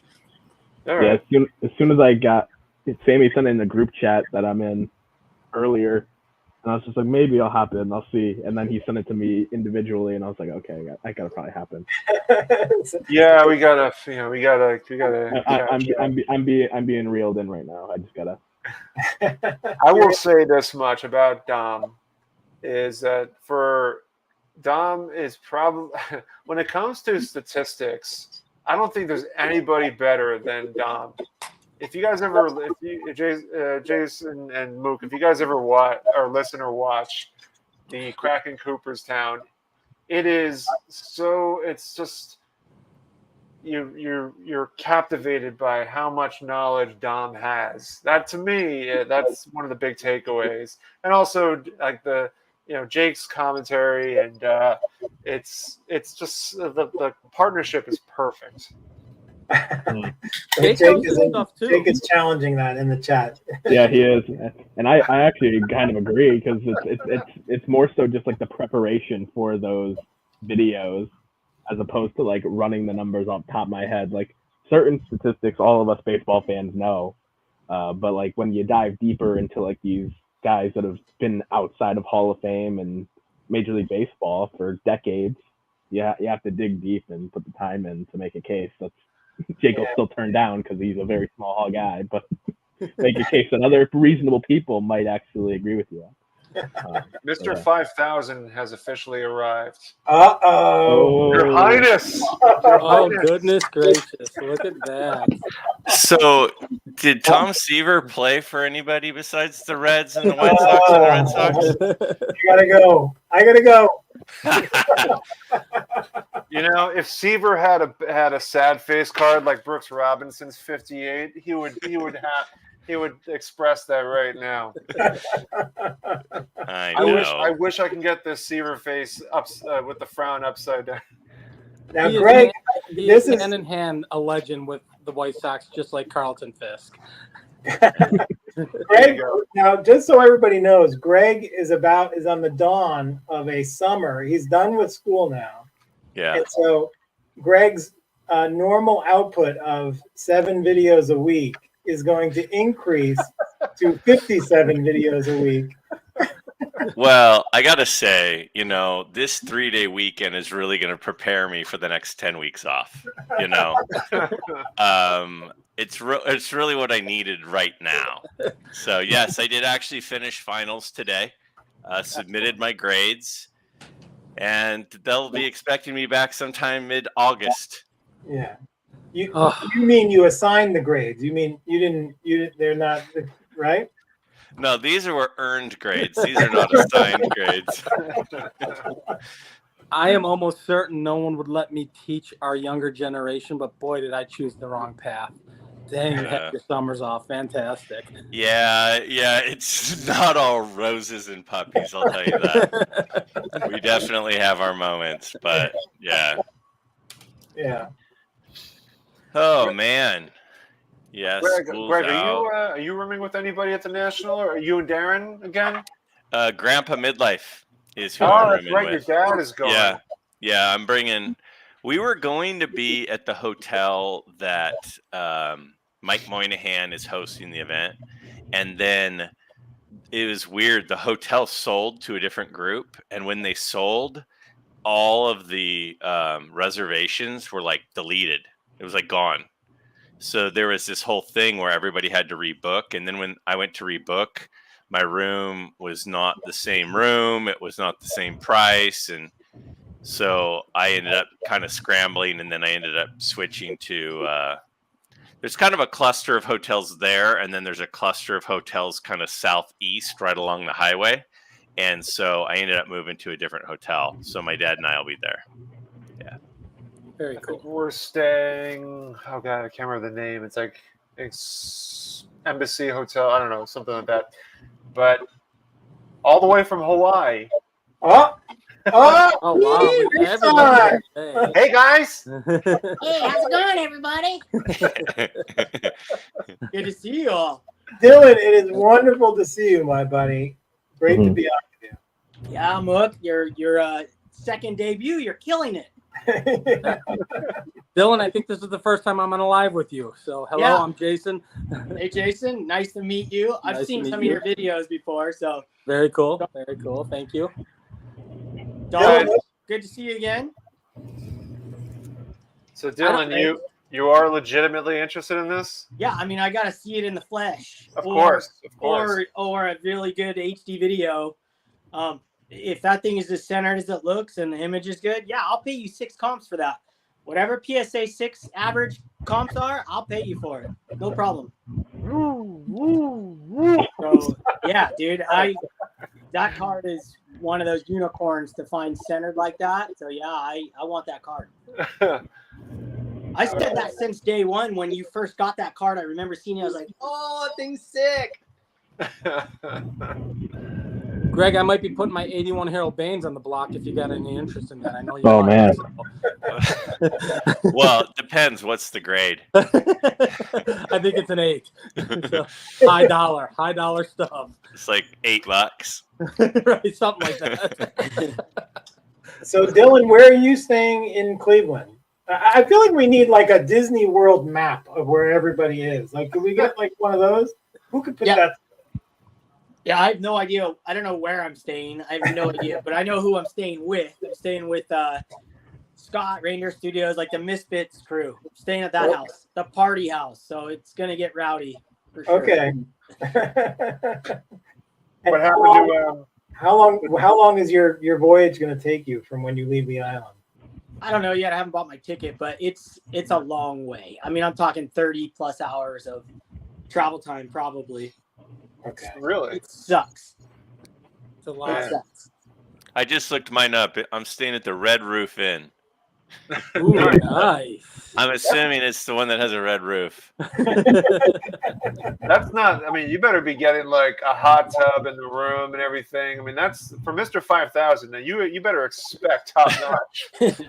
No, I have pretty low expectations. I mean, maybe some cornflakes and cold milk in the little breakfast thing. It has 2 beds. That's all I know. We're only going to be in there for 8 hours a night, so it's fine. Right. It's like going to Vegas. You get the room just to sleep, and that's it. At That's all you're Disneyland. doing. Yeah. Well, the funny story is that Dom was originally not going to go. Then what happened, Dom? Did Jake put on some persuasion to you? Be like, hey, you really should go. Yeah, my arm kind of got twisted like 17 different ways, and then I got kind of convinced to go because I was gonna go down to a local show down in Jake's area this year as kind of like a lower kind of stakes like community hangout with a few guys, and then all the guys that were gonna be at that one are gonna be in Cleveland at the National, and they're like, oh, you should just come to the National with us, and it kind of it turned into the whole thing. Yeah, #Dom to Cleveland. Well, it's funny because like initially when I asked Dom, I said, hey, you want a room again for the National in 2024? You were unsure. And then you said, hey, Jake's looking for somebody. Yeah, I pawned you guys off on each other just to get roped back in. Yeah. I wasn't going to go. And then Strongsville changed my attitude on that quickly. There you As go. much fun as we had. So I'm like, all right, I got to do something here. Hopefully not as chaotic of a hotel experience. That was a lot of fun, to say the least. I did stairs for 3 days because I was afraid to use the elevator. So Yeah, you'd All wind those up in videos in Strongsville were very persuasive. Very persuasive. I'm Oh, going. it's a lot of fun, man. It's wretched, but it's a lot of fun. Yeah. I can't see myself missing that ever. Like it's like I'll be in Strongsville and I might be at the National. But I mean this year I'll be at the National, but moving forward, it's like Strongsville, and I'm not just gonna go this time because I got there. I landed at 7 a.m. on Friday and I didn't sleep all night. I'm gonna come in on Thursday. I'm gonna get a full night rest. I'm gonna stay all the way to Sunday. Like I'm doing it out. Like that's the weekend. I agree 100%. And actually, like I said, because it's in Cleveland this year, I live in Chicago. I'm 20 minutes away from the National when it's here. So I'll go to it when it's in Chicago. But my big hit was going to be Strongsville. And I drove out there. And now the National's about 40 minutes away from where Strongsville was. I'll drive out again. But Strongsville is going to be the one on my map every year. Yeah. And I try to explain to everybody, it's not, because there was so much hype with it, with all the videos and the shows and whatnot. It's not a real big show. It was the atmosphere of being with everybody in such a small area that it was just, you were forced to hang out, and you could not I mean, if you weren't having fun, you weren't doing something right. I mean, just being there was fantastic. Yeah, it's and also being, if like Don Field of Dreams and we'd be able to, like, if anybody came up to a lot of people come up to us and says, hey, have you seen so and so? Because we can look over everybody and be able to get a lay of the land. Well, you could put Iconic Al in that category too, right? Is he going to be at the National? I think he is. Yeah, he's another tall guy. If you ever get a chance to interview Al, it is incredible how he's a wordsmith. So being able to kind of have a great conversation with him, he's so he's a good person to interview if you ever get the opportunity. Oh, that'd be awesome. When I met you, it was you, Al, and Theo at the table at the National. So I got to talk to the three of you, and that was kind of cool, kind of fun. Al is iconic, yes. He is also going to be probably the power forward of the group. I think Don Field of Dreams would be the center.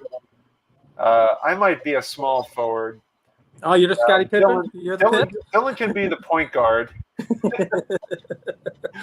I don't know how good your shot is, Dylan. I think Jake. You and Jake have to figure it out. Who's going to be the shooting guard? Who's going to be the point guard? Well, Jake actually plays basketball. I just I don't play basketball, but I can. You can facilitate the game somehow. I think you can pass the ball around, and Oh, I can shoot. Trust me. I played basketball before. I don't need it. I'm good at sports. I'll still beat Jake. Mookie will be the sixth man. He'll come off the bench. Who's I'll the be- sixth man? You'll be You. the sixth man. Me? I'm the enforcer. I throw elbows. Yeah, you're like Daryl Dawkins, man. That's right. From the I have to Philadelphia. say, Dylan, your video on the shark encounter and the incredible story of how you survived and what you went through, it was one of the most gripping things I think I've ever seen from a content creator on here. And like, talk about just one of the most impressive things. And I know I said that to you after I watched the video, but like, talk about an athlete. Like, that is some crazy stuff right there. It's pretty radical. It's definitely something that you never think in a million years it would happen to you, like getting struck by lightning. And as a surfer, you think about it your entire life. Every time you're in the water, you think about it. And you're always looking, and to have it happen was pretty extraordinary. And then to have a friend it happened to right after again. Yeah. So it's really it's real over here for sure. I mean, we're in the middle of the ocean, and it's pretty radical. How are those Part card? of it. Are you still surfing on the cardboards, the 75s? Oh yeah. I mean I broke one, but I still got 3 left. I pretty much just ride one right now. The rest they just don't work as good. So Oh, that's great. yeah, still alive. My favorite Dylan moment from last year's national is we're walking out into the lobby after the Filmington meetup, and Dylan grabs like not a wet floor sign, but there's like a cone that's in the middle of the lobby, and Dylan grabs it and like a bullhorn goes while everybody's doing like a modern card trade night. He does that. Everybody stops for the briefest of seconds to look around to see who did it, and so Dylan does it. We walk out. We realize it starts raining out, and our first concern is not for our own personal safety, but for the cards that are in our backpacks. So we literally take our shirts off and cover the backpacks and run across. I swear, downpour of us like just running as if it's Lightning. Yeah, Like, lightning. it was like, Lightning was striking. Yeah. it was And all we insane. were concerned about is making sure that our backpacks or cards are not damaged in the rain as we cover our backpacks or fanny packs, whatever we had, with a T-shirt. And we bolt to the Sheraton across the street from the Lowe's Hotel. Yeah, that was radical. That was a radical night. That was right. That night, those famous people showed up too. Oh, Yeah, Yeah, Ken Golden was at the Yeah, bar. Ken Golden, yeah. I got a picture with him. I had that girl. I didn't know. I didn't realize that girl was on that show. And then she's like, "Do you want one with me too?" And I'm just like, "No. Can you take the photo?" I had no idea that she was like from the show. Oh man. Wow. Greg, are you going to be doing any shooting are you going to do any broadcasting from the national? Who's doing like videos from there? Is that how Well, I'll do at least one video because then I can write everything off. Oh yeah, that's right. If you have any Good idea. income, you have to look for tax write-offs. So if I post Good move. something, then I paid to go so I could broadcast, right? So Yeah. I'll do at least one video just for that purpose. Same reason I did a video in Colorado, same reason I did a video from the Burbank card shop. Like if I go anywhere, I'll always do that just because then there's some tax savings. So at I mean, least you can write it off with your airfare, Yeah. hotel. Oh yeah. Everything. All of it.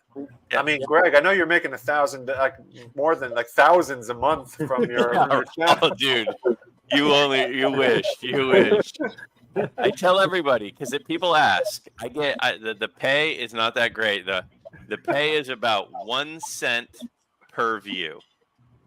So if you have a video and it gets 100 views, you make about $1. That's approximately It's about 1 cent per view is the pack. You're making about like $20, $30 a video then. No, I have some videos that'll make $20, but most are like, I don't know, $12, something like that. So Well, does that mean I should be paying people then, because I get about 30 or 40 views? And should I be paying people then? All right, thank you for watching. Here's $5. Well, I know that the Hobby Palooza that's happening in June is probably going to push the Ford Collectors channel over the 1,000 subscriber hump. That was caught me by surprise. It looks like John and Theo are going to be pulling the bulk of it, but I'll be helping on the back end of it on that Sunday. But yeah, that's going to be a trip. You guys, Dylan, you're involved. Greg, you're involved, I think, right? And Dom, you're involved too. Hey, I may or may not be appearing. Okay. What are you doing? Turn back the clock, Dylan? We don't. Yeah, that's what we're gonna do. I don't know what we're gonna do it on yet, but yeah, we have a special guest. Greg, what are you doing? I mean, I don't know if I'm supposed to give too much away, but I am going to be doing an off topic and with my guy Darren. Oh, that's and we've talked a couple of times about topic ideas, and I think we locked down our topic tentatively a couple days ago. exciting. Yeah, that'll be awesome. So for those that don't know, so Mike Moynihan, baseball collector, has passed the reins on to the Ford Collectors channel. John is kind of spearheading this thing in particular. He's been making the phone calls, doing the text messages, and getting everything organized. And so he's been keeping tabs on everything. So I guess John's doing like the bulk of it, but the Ford Collectors channel is going to be hosting this year's Hobby Palooza. So it's going to be pretty exciting if kind of lead up to the national this year. It's a massive undertaking to coordinate all those, like, what is that, 12 hours a day for 2 days straight? I think like that, yeah. That's pretty crazy. Impressive. Yeah, gnarly. I would never be able to handle that. Oh, could you imagine? Oh, I just quit. I never do anything I say I'm going to do as it is. That's the thing. I hope I show up for the spot. It's like, dude. I actually think it's an awesome thing. I think the charity thing is fantastic. I watched him with Mike and him, and him allowing the Ford Collectors channel to do this and pass it along. I think it's great. I liken John 3D80's kid to the powerful Oz. He's behind the curtain, just pushing all the buttons and doing his thing. I told him that the other day. I said it's like Oz behind the curtain. That's going to be a lot. John does a phenomenal job at keeping things together. I mean, he's just he's an engineer, so it works hand in hand. Sure. Wait, I see Orlando saying he was invited to host with a special guest, and Greg knows who the guest host is. Yeah, but Greg can't share it. Can't give won't it share. I won't share. word. All right. Yeah. Intrigue. Dude, can I share a card that I just have a really cool story with? No. Yes. No, go ahead. That's great for dude. So I got home today. My wife got pulled into the house. I was just working at the house. Comes in with 2 packages. And so I'm like, all right, awesome. I thought one was from a friend named Brent. The other one was just a flimsy eBay card. And so I sat down, turned the TV on. I was watching Hammer 44's video. And I opened this package up. And I was looking for my friend Brent. I thought he was going to send me another card. He said it was arriving today. And sure enough, it was Hammer 44 sent me a card. And I opened it up at the exact same moment I was watching his video about his slab. And it's custom. And he pulled this card when he was a kid in 1979. Oh. He says where he pulled it. He was 11 years old. And he sent this as a gift, and it's dead centered. And I'm like, dude, the cards just find you, like, in the right moment, at the right time. It blew my freaking mind. He's never sent me anything before. It's like I was blown away. So Hammer 44, so stoked. Thank you if you watch this. Destiny.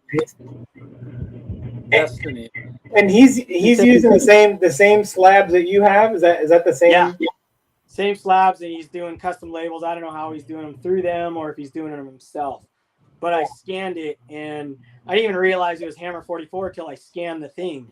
And I was like, oh, wow, Brent has a channel. And then I read, that was before I read it. I just scanned it right away. And then I read that. I was like, wait, what? Oh, my gosh, that's insane. Yeah, it was pretty special for sure. Were you expecting? You weren't expecting it? It was just a surprise? I had no idea. No, not whatsoever. Yeah, pretty awesome. So now I have 2 slabs from 2 different people, which is really cool. Trying to get one from anyone who's doing them. Yeah, Ray. I think I'm staying with Ray. By the way, he's part of that 11 group house. Yeah. I think nice. Ray's in that house. You know, it's crazy how I haven't met Ray. I've been to 3 Philly shows and I have not met Ray from Philly. I feel like, you know, it's incredible how we have. You're going to the wrong cheesesteak place. I think he probably yeah. It's exactly what it is. It's exactly what it is. Pat's and you're at Gino's. That's probably it's right across the street. Well, when I meet Ray from Philly, I'm going to have a discussion with him about Tom Seaver and 1967 tops, and maybe you can help me, Sammy. We got to get that card over the finish line. I'm going to help you find it. I'm going to help you find one because again, that's my goal. I mean, the Stahl-Meyer depleted everything for me, which I'm happy that it did because my anxiety level has gone down significantly. Now I can enjoy the National without feeling I have to rush through the 100 aisles of vintage cards, tables that are there. I can just appreciate that I have it now and relax. All right, Ray will be at the Philly show. I have to say, Ray from Philly did a bunch of press and PR for that Baseball Card Hall of Fame. And yeah, you did. See Dylan's card get over the line, which was so awesome. And I have to say, Greg, your presentation with Ray from Philly was it's so useful to see all of the cards that are already in the Hall of Fame for the context, so you can figure out where the holes are. And so, because it's a huge group of cards that are already in there. So it made sense that the Robin Yount should be with the George Brett, and other cards that I thought should go in, but didn't. But anyway, really good stuff. Dude, I'll vote for your Seaver next year. I didn't think about it at the time. Yeah, that was a quick pro quo, Dylan. I thought you were going to. Next year I'm voting for it. Got one vote. So let me ask you guys, because I haven't been too invested in the Baseball Card Hall of Fame. What exactly are some of the things that are looked at when determining what goes in?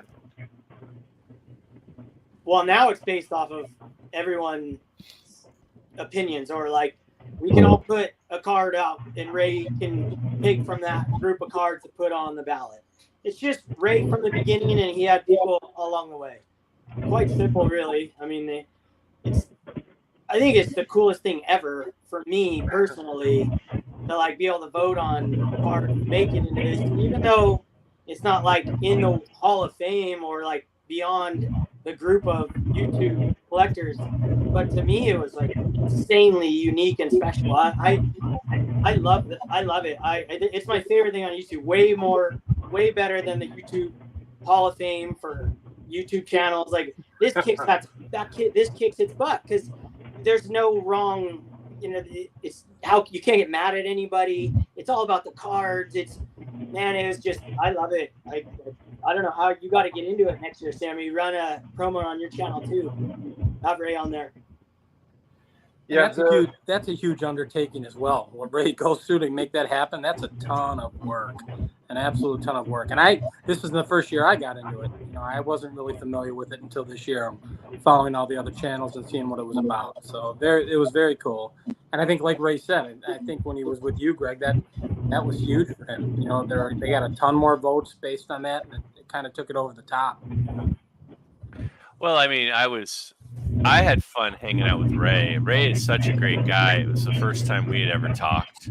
And it's one of those things where you run in the same outer circles as people, but they don't really overlap. Like sort of like Sammy was just saying, he's never met Ray, and it's like, but he's such a good guy, and I just had fun hanging out with him for an hour.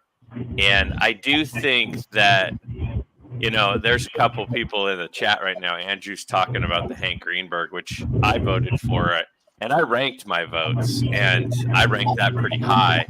I think Mookie's Seaver is not getting in because it's getting cannibalized. Like, in the chat, it's mentioned that someone voted for the 68 Seaver, and it's like, well, every vote for the 68 Seaver and not the 67 keeps the 67 from getting in, and vice versa. So I love it because it's interactive, and that's what I try to have my channel be all about. Is it's about everybody has a voice, everybody has a vote, and that's what I think that is cool about that. Is it doesn't matter if you have a channel with 100,000 subscribers, you don't even have a channel. Your vote is worth the same as everyone else, as it should be, and that's what makes it a really fun event. Yeah. Well said. Yeah, definitely. 100%. And thanks for putting the Robin Yount on your checklist, Greg. That probably sent it over the top. Yeah, need that kick. Yeah, and it was. I think I said this when I did my voting. It was number 11, and it got bumped up to 10 after hearing your plea. When you did your turn back the clock, and you said, "If you're my friend and if you care about me at all, then you'll vote for it." And I went, ding. It flipped it right there. That's right. Political persuasion. And the 84 Fleer update Clemens didn't make it then. Is it what? No, I didn't vote for it. You didn't vote. I was surprised. I didn't vote for the 84 Fleer update Clemens. I didn't vote for the 49 Leaf Spawn either. I voted for the 10 cards I thought deserved it, not the 10 cards that had the most meaning to me, Yeah. Hey, Greg, what is your favorite Clemens card? Is that it? The 84, or would it be the 85 tops, or? No, so I have that's a great question. So sentimentally, my favorite is the 84 Fleer update. When I was collecting, the hardest one, I went to the National in like 1993. It was in San Francisco. I don't remember exactly the year. And I went through 1,000 1985 Donruss with the black border, and I couldn't find one that I liked. Like, I went through like literally hundreds of them. That was the hardest one to find. And then the 85 Fleer has a variation where it has this little kind of red cloud in the background. And because of that, it's really hard to find that one nice. So I have the sentimental to the 84 Fleer because of how I got mine. And that's like his first card. But the 85 Donruss has a special place in my heart. And then so I finally got one that was like a 10 in my eyes, and it was in a screw down case. And it was in there for 20 years. There were those ice block cases that were like this thick. I love those. Yep. And like 10 years ago, I unscrewed it to take it out because that's when we were finally realizing that's ruining them. And I pull it out, and it was stuck. And a little bit of it stuck to it, so there's like these little dots on it from that are still on the ice block case. It's like attached. But that's still mine. That's still the one I have. So it's still and I'm never gonna grade those. So I've heard of a lot of cards, literally, especially like T206s and stuff, the thicker cards, literally pulling in half. Two cards, like lots of times from dealers and stuff. That the front and the back, the picture in the back separate. Yeah, I could see that. Well, that's cool. I've always wanted to know that, Greg, and I've never known that. Yeah. This is interesting. Ray mentioned that the day after the Hall of Fame announcement, the Yount rookie went way up on VCP. That seems crazy. Let me ask you guys this question. Now, do you feel as though that our YouTube presence has some sort of maybe this is a little bit of arrogance, but I just want to get your opinion on this. Do you feel as though like the YouTube presence or these sort of things have a huge influence over cards being sold? No. I think there's certain niches that are small that might like get a bump. I think centering is more prevalent because people talk about it and people on Instagram are really into it.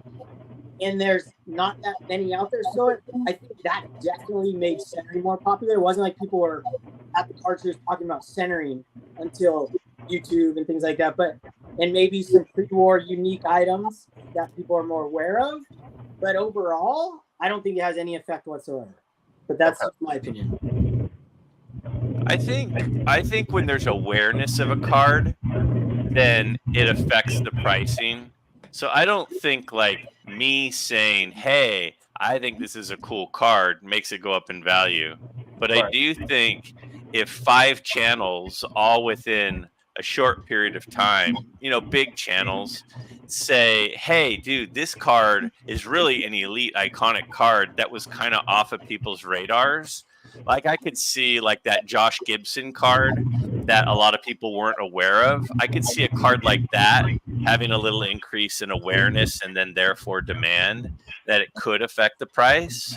But I don't think that, Mike Moynihan saying this is my favorite card makes it go up, or, I'm going to buy this card makes it go up personally.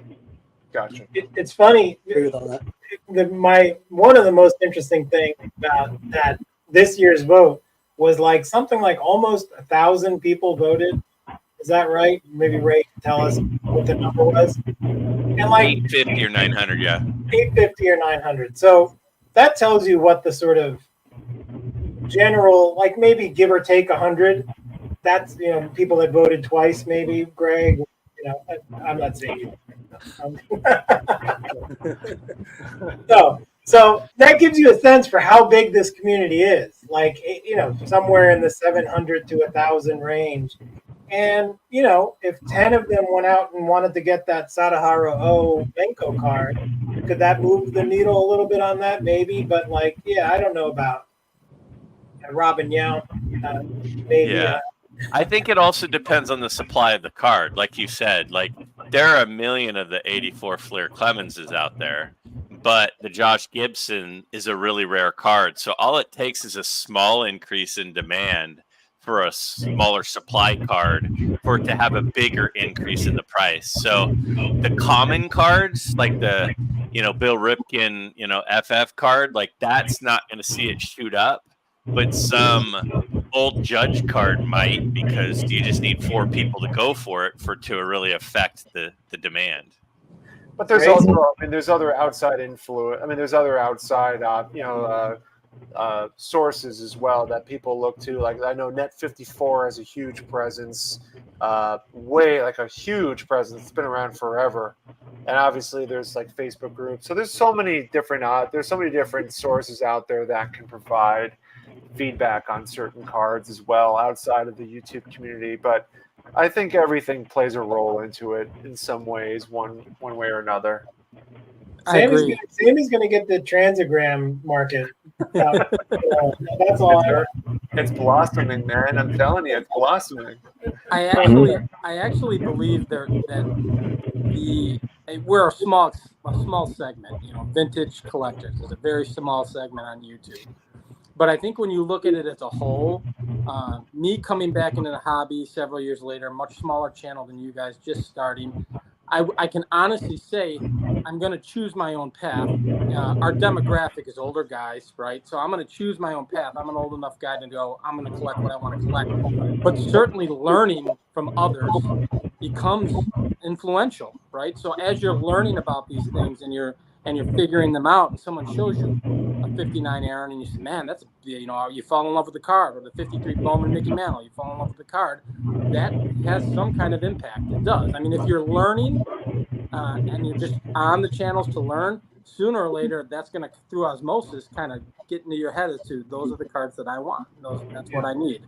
I think when you're talking with younger generation, I know Vintage Goats is on here, and Keegan, I got to believe what he's seeing as a young kid, it's certainly going to influence him. And a generation that's, 2 or 3 generations younger than us as a whole is probably looking at it going like, all right, this might be something here. And, we didn't have this when we were younger. And when I'm older guys, I think I'm older than all of you. So, but for the most part, we didn't have that. So you're influence was, picking up the Beckett's once a month and looking at prices going, ooh, I can get that one for $3 and it's going up. It's a whole different world out there. And most of us are doing this for enjoyment, but I think it can move the needle in some way, shape, or form. As small of a segment as we are, I think it can. Yeah, I mean, even like on my Monday video that I started working on today, it had I said, hey, what's your favorite card from each year in the 50s? And I'm sitting there looking at the responses from people through each year, and I'm like, oh yeah, like let me look at that card. Like I can't visualize that. Oh yeah, that is a really cool card. Like I've been influenced by what other people have said. I've asked the question, what are 5 cards every collection should have? And then people will show a card that wasn't on my radar, and then it becomes on my radar. So it's definitely the exposure of certain cards has affected what I buy for sure. Absolutely.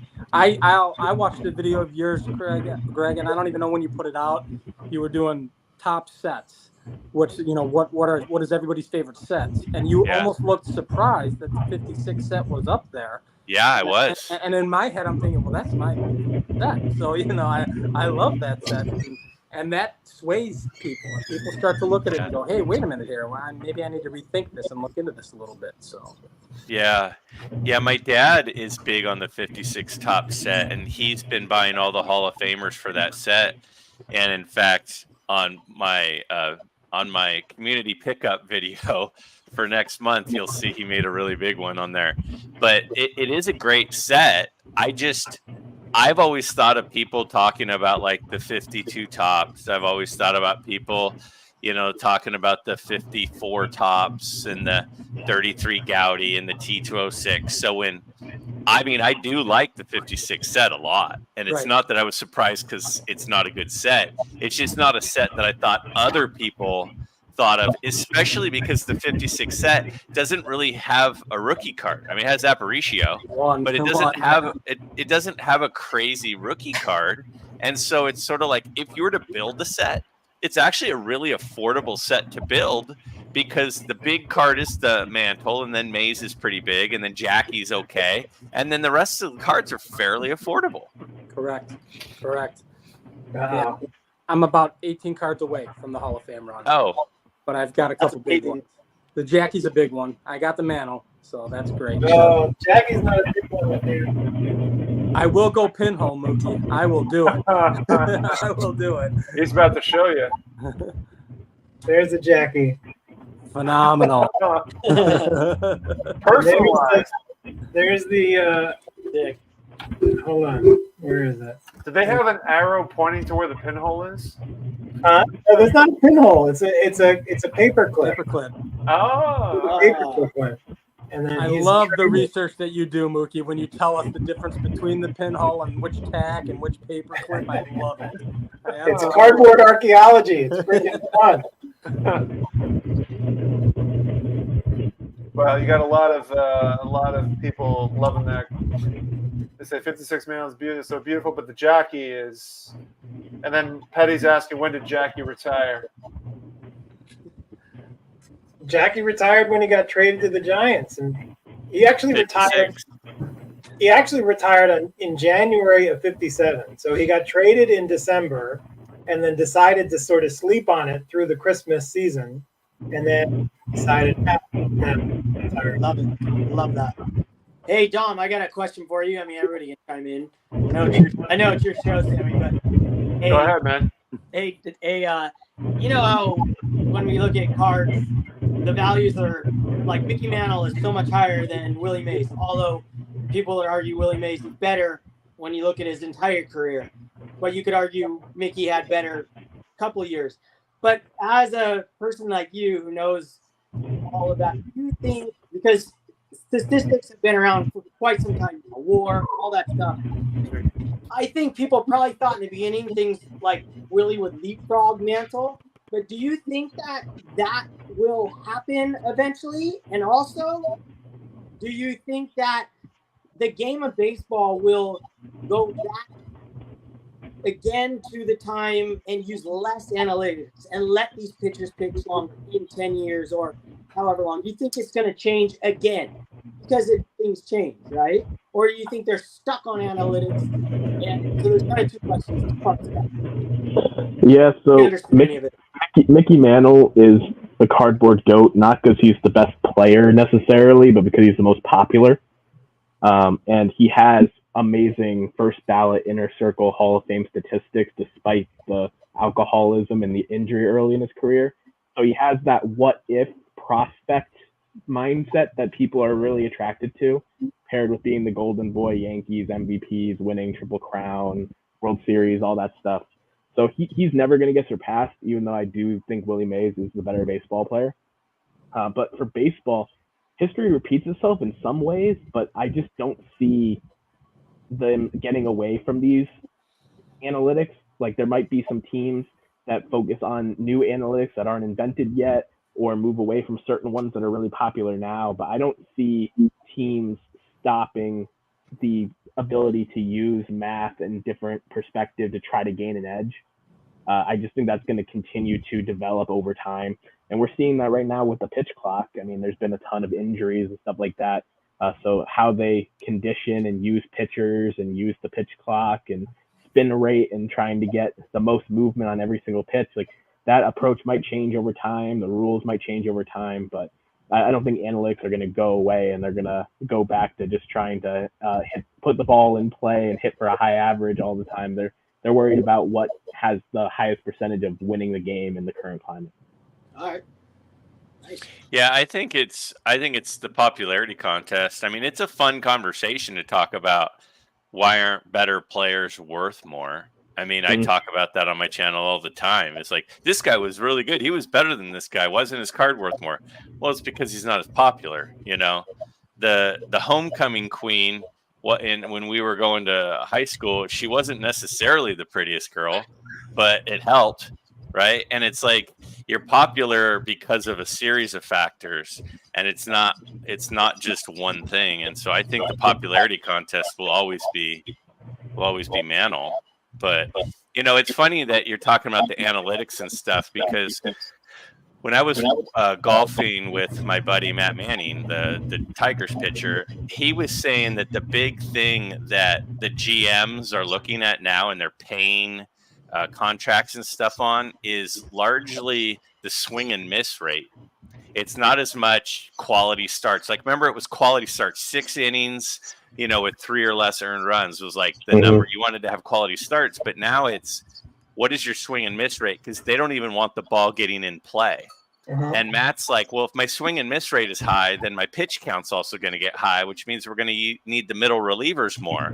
So you would think that they want me to go deep in the game without, you know, giving up a lot of damage, but they actually want the starting pitchers now to be throwing and the guy's not able to make contact. That's the most important analytic that all the GMs are paying contracts based on, like a Garrett Cole and some of these guys, that it's about that more than it is about how many quality starts do you have or how durable are you. That was Definitely.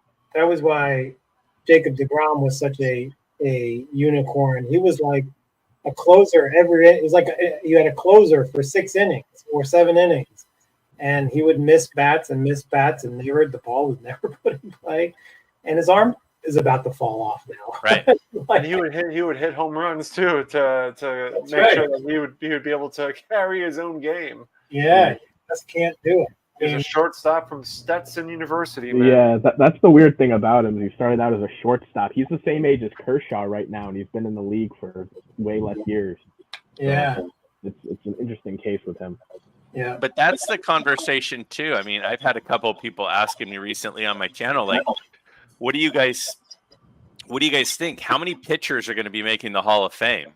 Like, if pitchers are like DeGrom are incredible for 5 years and then they burn out because of the way that the game has changed, like, will DeGrom make the Hall of Fame? Like, probably not, right? But there are a lot of guys like that. There's no longevity. There's no Warren Spahns or Tommy Johns that pitch for 23 years. I think the bar is going to have to change at some point in time, right? It's nothing that's going to happen now, But as time goes on and that continues on, because the reality, to kind of build on what Dom was saying, analytics aren't going anywhere. I mean, they're creeping into corporate America. They're creeping into everything, right? I mean, it's just everything is becoming less about what someone or an athlete can bring to the table and more about what the numbers are saying. And that goes for everything. So I think when you're talking the Hall of Fame, at some point in time, the bar's going to need to adjust, because there is no, like you said, Greg, there is no longevity. There will be no more Warren Spahns. That's not going to exist anymore. So maybe 30 years down the road, when we're all old or gone, then they're going to have to say, all right, some guy gives us 3 or 4 powerful years. We have to consider that based on how the game is played now. I'm a big Hall guy. I don't think that's enough. Like you'd have to retroactively go back and let a lot of guys in if a 3-year window gets you into the Hall of Fame. But like Greg was saying, what they're paying players for now, and the strikeouts in the league have been higher than ever. It's strikeouts. Wins used to be the number one thing. There's plenty of guys who won a Cy Young because they won the most games, but they probably shouldn't have won the Cy Young when you look at all the other numbers. The 3,000 strikeout club right now is still smaller than the 300 win club. And I think 3,000 strikeouts is going to be like the new lock milestone. Like if a pitcher can stay healthy enough throughout their career to get to that, they'll get in. But I think they're going to look at things like strikeouts and like whip and different things in their peak to try to determine what a Hall of Fame pitcher is like. So like a guy like Garrett Cole doesn't necessarily need to win 300 games, but if he's around 3,000 Ks when he hangs up with that Cy Young and the peak that he had, I think he'll be a Hall of Famer, and guys like that will kind of be like the new age of it, as opposed to guys who pitched a ton of innings and won 250 to 300 games. Right. And that's the bar adjustment, right? That's the adjustment that has to be made, because what we saw from the golden age is non-existent now. So you've got to reevaluate it somehow.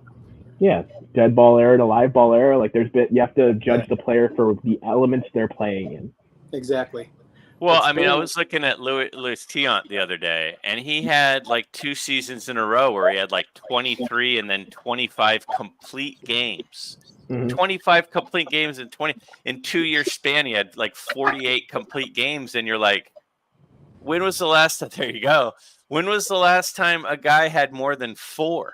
Like they just protect them. They get the reliever their saves. They get the guys their holds. Like you go 6 innings, you're out. And so to get to 3,000 strikeouts when you're a guy who's only pitching 6 innings a game, and then if you're a little tight, they hold you out for 2 weeks because your contract is $40 million a year. Like there aren't going to be a lot of guys reaching 3,000 strikeouts either. Like 300 wins, no way. 3,000 strikeouts is going to be. I mean, 200 strikeouts is a lot of strikeouts. That's 15 years. Like that's a lot. Like it's just not going to happen very often. Yeah, and I think that's fair, but I think that's going to be the new kind of number that's looked at more than the 300 win club, and there will be less guys that make it. But if you think about the Hall of Fame election classes of recent memory, like there's the slam dunk Hall of Fame pitchers, and then there's some guys where it's just like, okay, they might not have this big gaudy milestone club, but the combination of these statistics is Hall of Fame worthy. So there will be a tier of like locks, and then there will be guys that have enough of everything to be considered.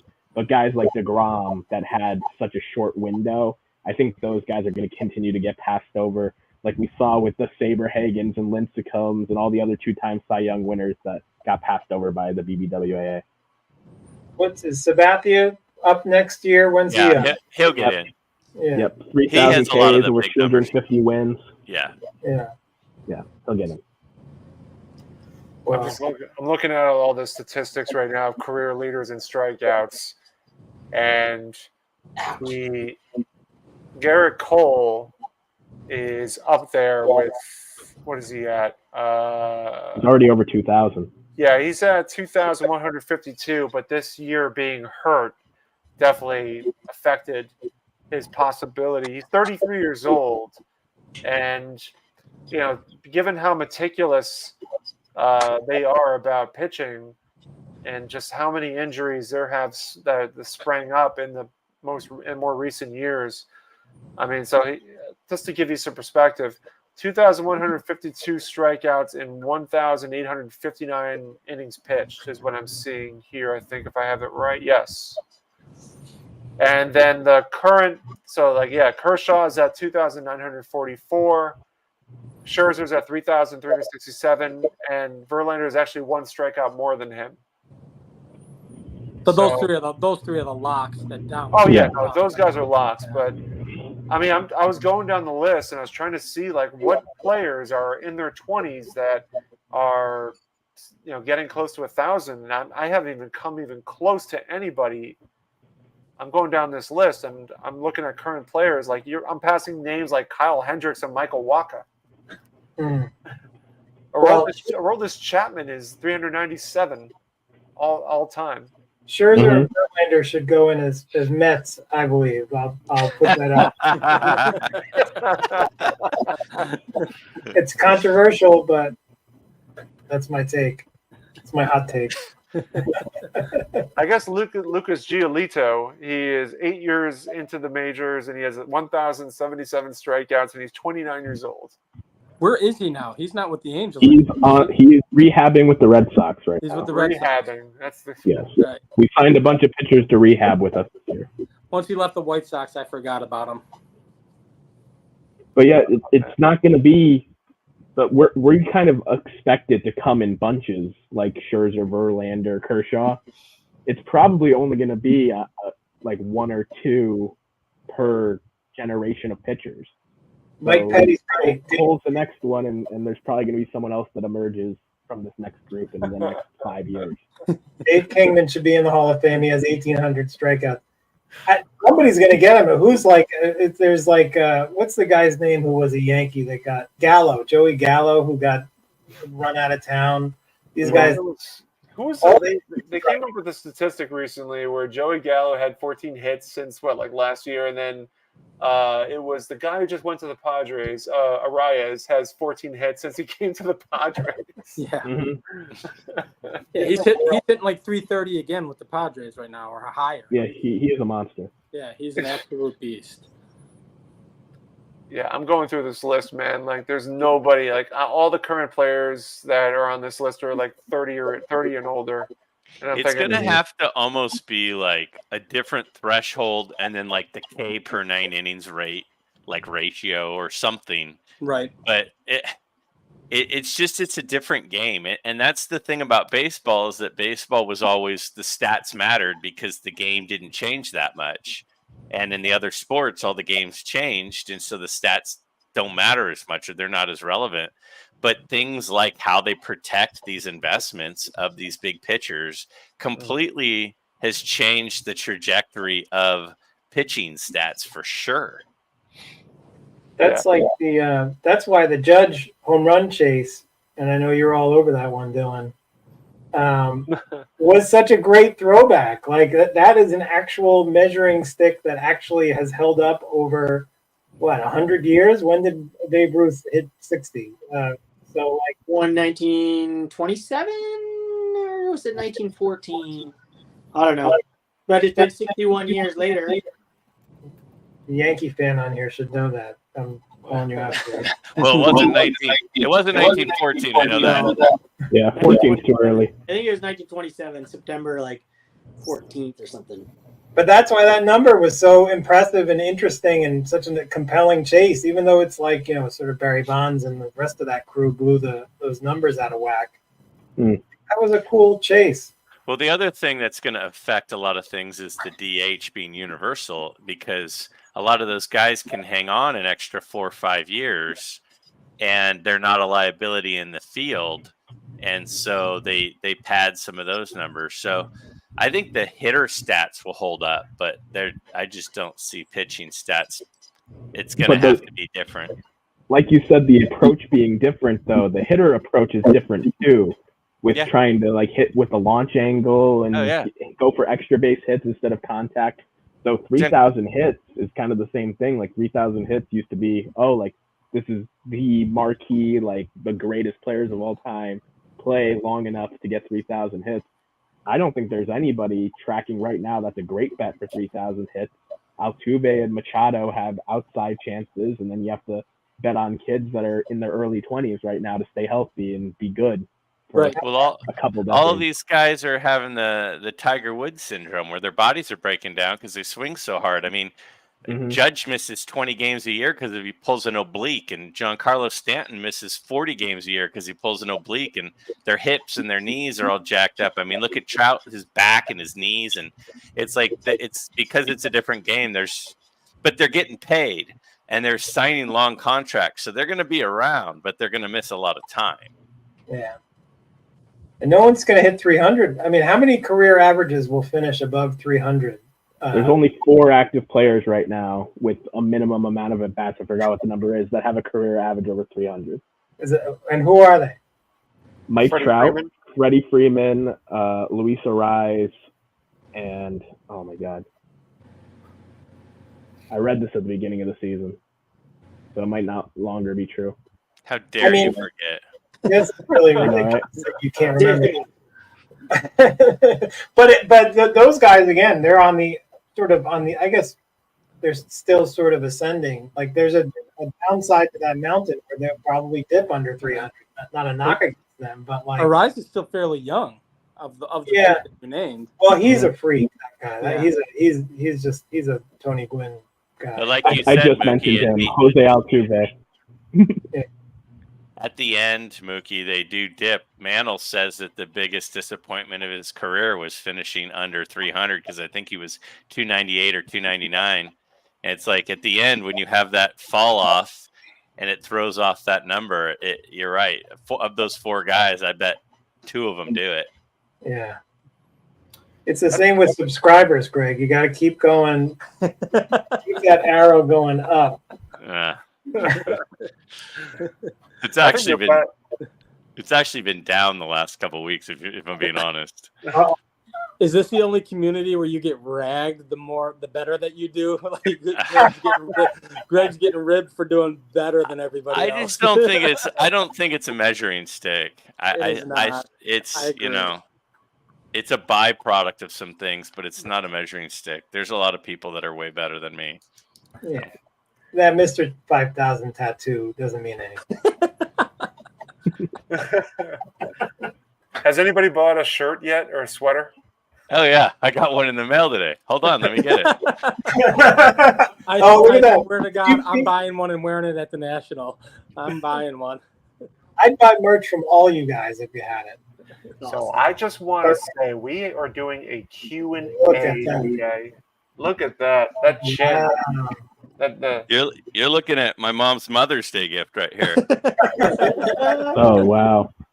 Look at She's that. like, I want that for Mother's Day. I go, done, Mom, done. Beautiful. Yeah. I'm wearing one of those with the Christopher, Missouri hat at the National. Hey, I'm gonna be styling. Just make sure I get a selfie with you. Absolutely. There it is. Yep. There you go. Was it who had the live where we were all wearing it? Someone had a live where like all 6 of us. Four had it. collectors. The 4 Yeah, collectors. we yeah, had. Yeah. I can't wait to ask Chris. I always wonder what makes someone decide I'm gonna start wearing that type of hat. You know, I always just wonder that. I'm thinking, Dylan. Never crossed my mind. I'm thinking because in 1928 they only had a selection of 2 or 3 hats, and that was the one. Oh. I mean, aren't hats supposed to block sun? Like that's why I wear hats, so they block my sun. Chris is already mad at me because I ragged on the M&P company card. So Can we get some Mookie gear? there's going to be a hole right in the center of the shirt for all of the Mookie shirts. That's right. I'll bring you some Graphico map tax if you want. My Christopher, Missouri hat got stolen from the Strong. Ask the guy working the front desk, Petty. Maybe he has it. I just got a bunch of coasters to give away at the National. Oh, nice. Nice. Oh, fantastic. I love them. Using them around the house.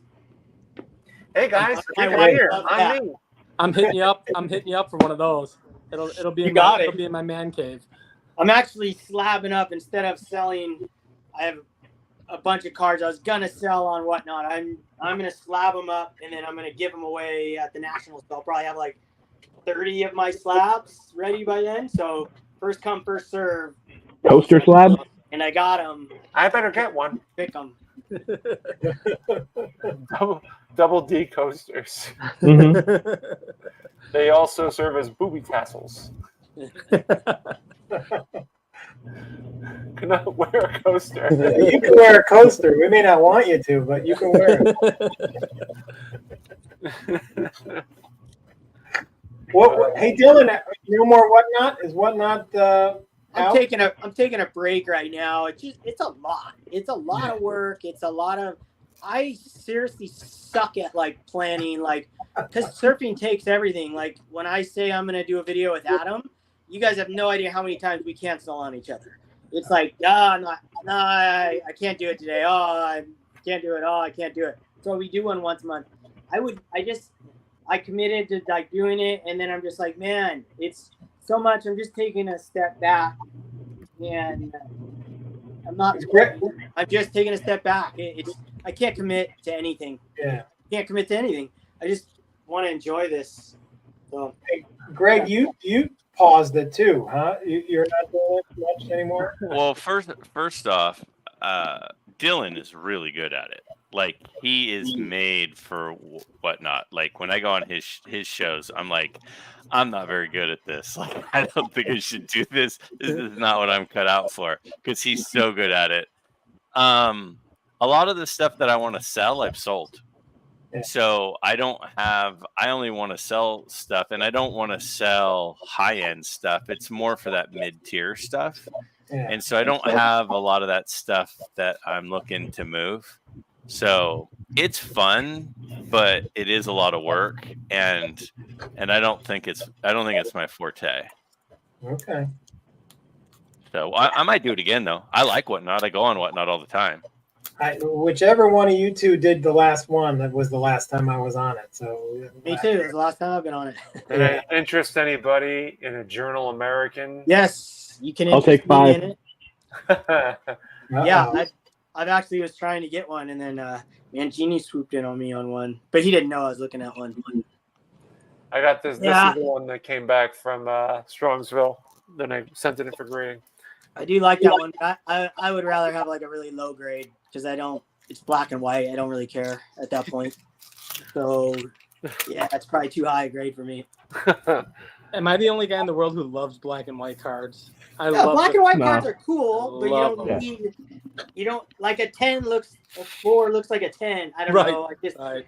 They're not color. You don't have to look for half the amount of stuff. That's Right. just my opinion. Greg, were you on when I showed this earlier? Were you watching?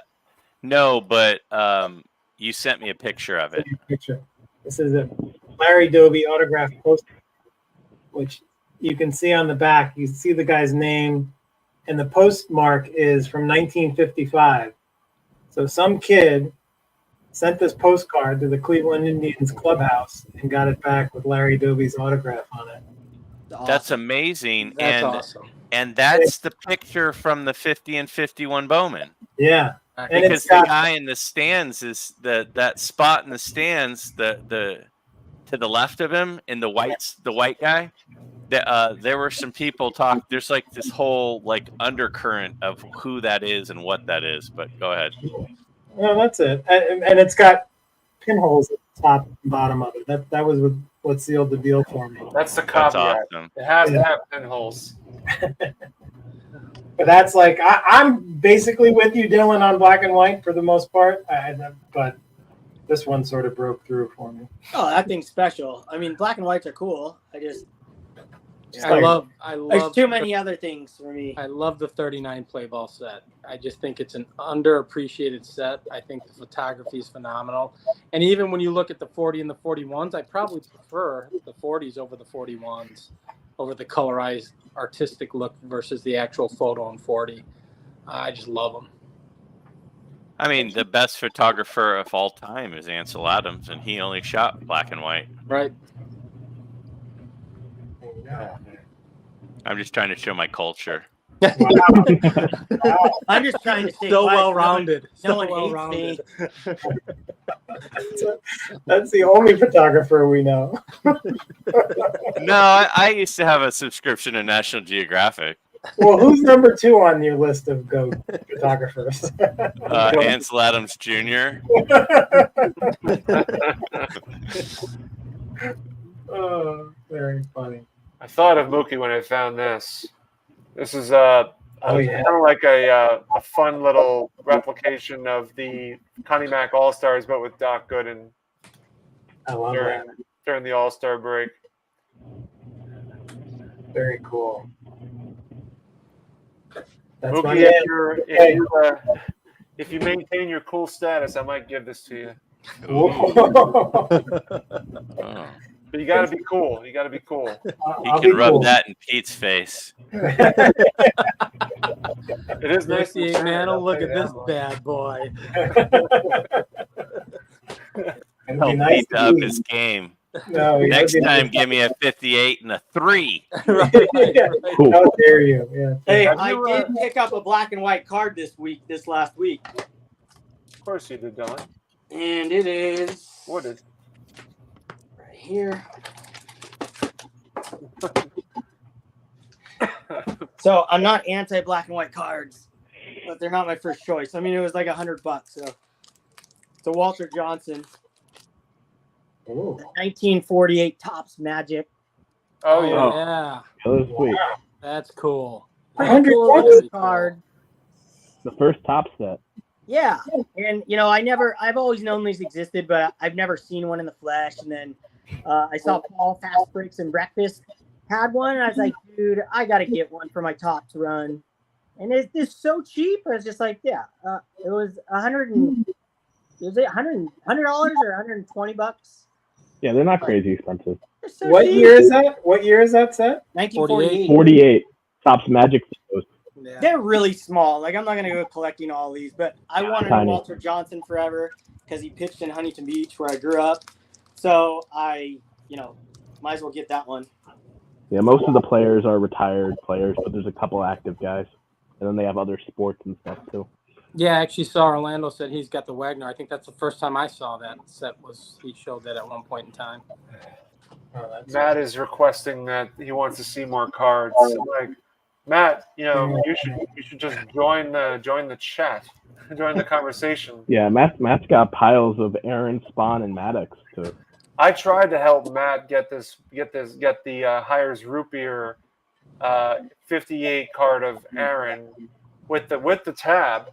Mm. And I honestly thought he was gonna the deal was gonna be made, and I think he tried to make the deal, and the guy just reluctantly decided not to sell it. Dang. It would have been so Black and cool. white.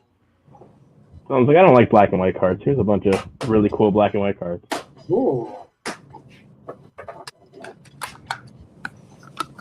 Everybody retreated to their card collections. Yeah, I grabbed a couple. Figured I'm Yeah, a little black and white action. I won't there we take go. Jason up on the real cigars, but I like some Warsh cigars. What year is that, Dom? 1933 Warsh cigars. Okay, It's Base 3319. company. that's beautiful. It's backwards. 3319. Is that? Not only is mine black and white, it harkens back to Mookie. Not on purpose, but this is my 1939 play ball Bill Dickey, and it has a pinhole in it. Yeah. So that's I purchased that. Of course, so excited to get it. It was at last year's National. Thought this thing was going to be a 4 or 5, and then when I got it back, I said, "Why is this a 1.5?" And sure enough, I looked at it again and said, "Oh, there's the pinhole," and you can see it. It's right next to his arm here. That's a beautiful card, Jason. Yeah, it's a 1.5, and you think about upgrading. I said, "No, this presents fantastically." And All right, I got some black and whites if you Yeah, want you to go. see a few. I got this guy, my Walter Hagen. I want that card, Greg. It's a Walter Hagen rookie card. Yeah, that card is awesome. The minute you showed it, I went online looking at him. That's a great card. And then I've got my Bobby Jones rookie card is black and white. Yeah. And then this one, I don't want to give anything away, but I just actually, this thing, it looks like it's headed out the door, believe it or not. This is my Tharps Peckinpah, which is a Pop 1. It's the only one ever graded by PSA, and I think I just made a massive deal to trade it away. Oh, Believe really? it or not. Yeah. And then my Spawn rookie. Yes. Sweet. I love that Spawn. Beautiful. Now that Spawn rookie could have potentially made the ugly card list that we did. No way. I No love way. He looks like a bird. He looks like a bird. It's the youngest he looks in any card. Yeah, that is- young. Greg, I was stepping up for you. Every card that Alex was picking was like your favorite card. Oh, you guys are killing me. I think he picked a 52 Spawn. He picked a 51 Bowman Whitey, and I was defending it. Here, I'm going to Yeah, show I you remember that. Yeah, Greg, he picked 2 cards out. I was like, Right. oh, poor Greg. Sammy, you remember this one? Of course. Oh, look at that. Red. There's a Little Milton pinhole- Bradley action. pinhole down there. These are all my pinhole black and whites. Oh, Deckle Edge. I love those. Dude, am I the only one that hates Deckle Edge cards? Yeah, I I'm not love a big fan of them either. God, I I love hate them. those things. This is, I has love got that. this has got a pinhole right there. This is the only Topps card ever to have nipples on it. Whoa. Dude, I was just looking at that card yesterday. That's so cool. I love it. I mean, it's Nolan Ryan's nipples. How do you Yeah, get that's pretty awesome. This card is a card that I got via my friend Greg Midlife Cards, who shot a video of his show, and his friend Scott had this card in his collection. There's a pinhole up there. It's a nice Ted Williams exhibit card. That's beautiful. My Jackie exhibit card. And then this is one of my favorites. Oh, sweet. Woo, That's sick. cool. That Hey, Yeah, is you- that, is zero that autos. pack pulled or no? That's not pack pulled. That's autoed after you. No, that's post. Yeah, that's in person auto. Box whatever. topper. Is that a box topper or something? No, it's this is the 2001 Bowman Heritage. This is like, Is that normal size? It looks big. yeah, it's normal size. Yeah, Giant for some reason. yeah. I don't know if it It's is. just in Mookie's hands. It Your looks hands big. are tiny. You have child It's in hands. my. I have baby hands. Yeah. This is the card I purchased the day I met Sammy at the National. There it That was is. That was my big boy. You go. That's the one you want Yeah. right there. That's the manly one. Mhm. That was the start of the 56 Hall of Fame run. And then I got this at Strongsville, and I've said it 1,000 times on my channel. This is one of the cards that I got in the value box of your buddy Sammy, you and Brian, the dealer who had that box. I was rummaging through them and got this and a couple other 56s. And Nice Yeah, the centering on that's that gorgeous. one. I like that. yeah, Chris from Missouri is going to make an offer for that one. He needs that for his Monty Irvin run he was saying the other night. oh really? Yeah. You know me, I sell nothing. I'm a hoarder. So, Well, I'm a broken recorder because I've shown this 1,000 times, but I'll keep showing it because everybody loves to look at baseball cards over and over again. My black and whites, That's a nice one. few and far between. I don't really buy a lot of the black and whites. I like colorful cards, but the New York Journal Americans hit different. And That was a Philly purchase, right, Sammy? that was from William Chappell's table. Chappell. I don't know how you pronounce his last name, but he was at Strongsville, and he'll probably be at the National. that's where you got your bazooka from, right, Sammy? I got it right here, man. Yeah. Yeah. That's where I bought my Ed Walsh T206 from William as well. Yeah, William Chappell and Garrett are like they're best chums, man. Garrett from Ballpark Memories. Yeah, they're both Garrett from was Indiana. Garrett was working behind the table at He his, was. at his table in Strongsville. When I bought the T206, Greg, he was standing right next to William. So- Here's the other one. Hey, Orlando's old card. Yeah, Yeah. Orlando and I made the big trade at the first Four Collectors trade night. That is awesome. That is The Leaf beautiful Premiums. He knew I wanted this, and we've been talking about doing something for the 6 months for 6 months. And as soon as I saw him pop onto the trade night when I had the Koufax rookie, I knew I was like, "Yep, this is going to happen right here and now." So that was cool. I remember that because Greg, you were also looking at that Koufax. Remember? Yeah. Greg was like, "Oh, I like that Koufax," and Orlando swooped right in. You don't get Orlando's collection by sitting back and letting Greg take your cards from you. That's the one guy you're gonna allow. He's allowed to swoop cards. Oh, Orlando, I would give the keys to my house. He could have whatever he wants. Right. Yeah. Yes, Orlando, thank you very much again. Glad we made that trade. Glad you got a Koufax. I'm glad I can add to my Mathewson obsession. You know, to swing back to Chappelle's table, it's unbelievable because he's got his showcase that has awesome cards in it, but then he'll have a couple of showcases on the side that just have stacks of stuff. And in the stacks, there will be just caramels of like Walter Johnson and Rogers Hornsby. It's like they're not even like showcase cards because he's got so much great stuff, and his prices are great. Yes, I have the luxury. He's at all of the Chicago shows because he's in Indiana. So we typically have 3 big shows here at Rosemont where the National is, and he's at every one of those shows. So typically I buy a card from him every time he's here in some way, shape, or form. Yeah. He's just a great dealer. Yeah, he is. So the Jason, the same guy that bargain box. Yes. Let me see if I can find the cards. I sent 2 cards from that box to SGC, and I gotta find it. And correct me if I'm wrong, Sammy. That gentleman sold Mike the Jackie, the 49 Bowman, right? Jackie? Oh, yep, that he did sell him that one. But yeah, this is the I got this back, the 59 Yogi Berra in a 7. Yeah. So this one's for sale too. I have 2 of I bought a 59 Brooks Robinson and a 59 Early Win from that same box, and I have to get those graded still. Where did they come back as? I didn't grade those. I only graded the 56. Okay. The 56s. So I got the Rizzuto back, the Monty Irving, and then the Harmon Killebrew. And I think the day before, you said, "Oh, I got the better Killebrew, but there's another one there," and I needed one. I'm like, I'm going to go get it. I think, I had 2. I think I sold both those Killebrews at this point, but there were 2 of them. One had a crease and one was clean. Mine ended up getting a 4. I think that was mine was a 4. So. Dylan, Matt wants to see a Matsui card. I got something. While you're up. Dylan takes his Matsui cards and he cracks them out and he puts them in the rigids. I got a card for Dylan. Ooh. Oh. You're not selling that, are you, Sammy? I am selling it. You are? Yeah. Oh, it's centered. Ooh, look at that. Ooh, that's well centered. That is nice. Bring that to the National.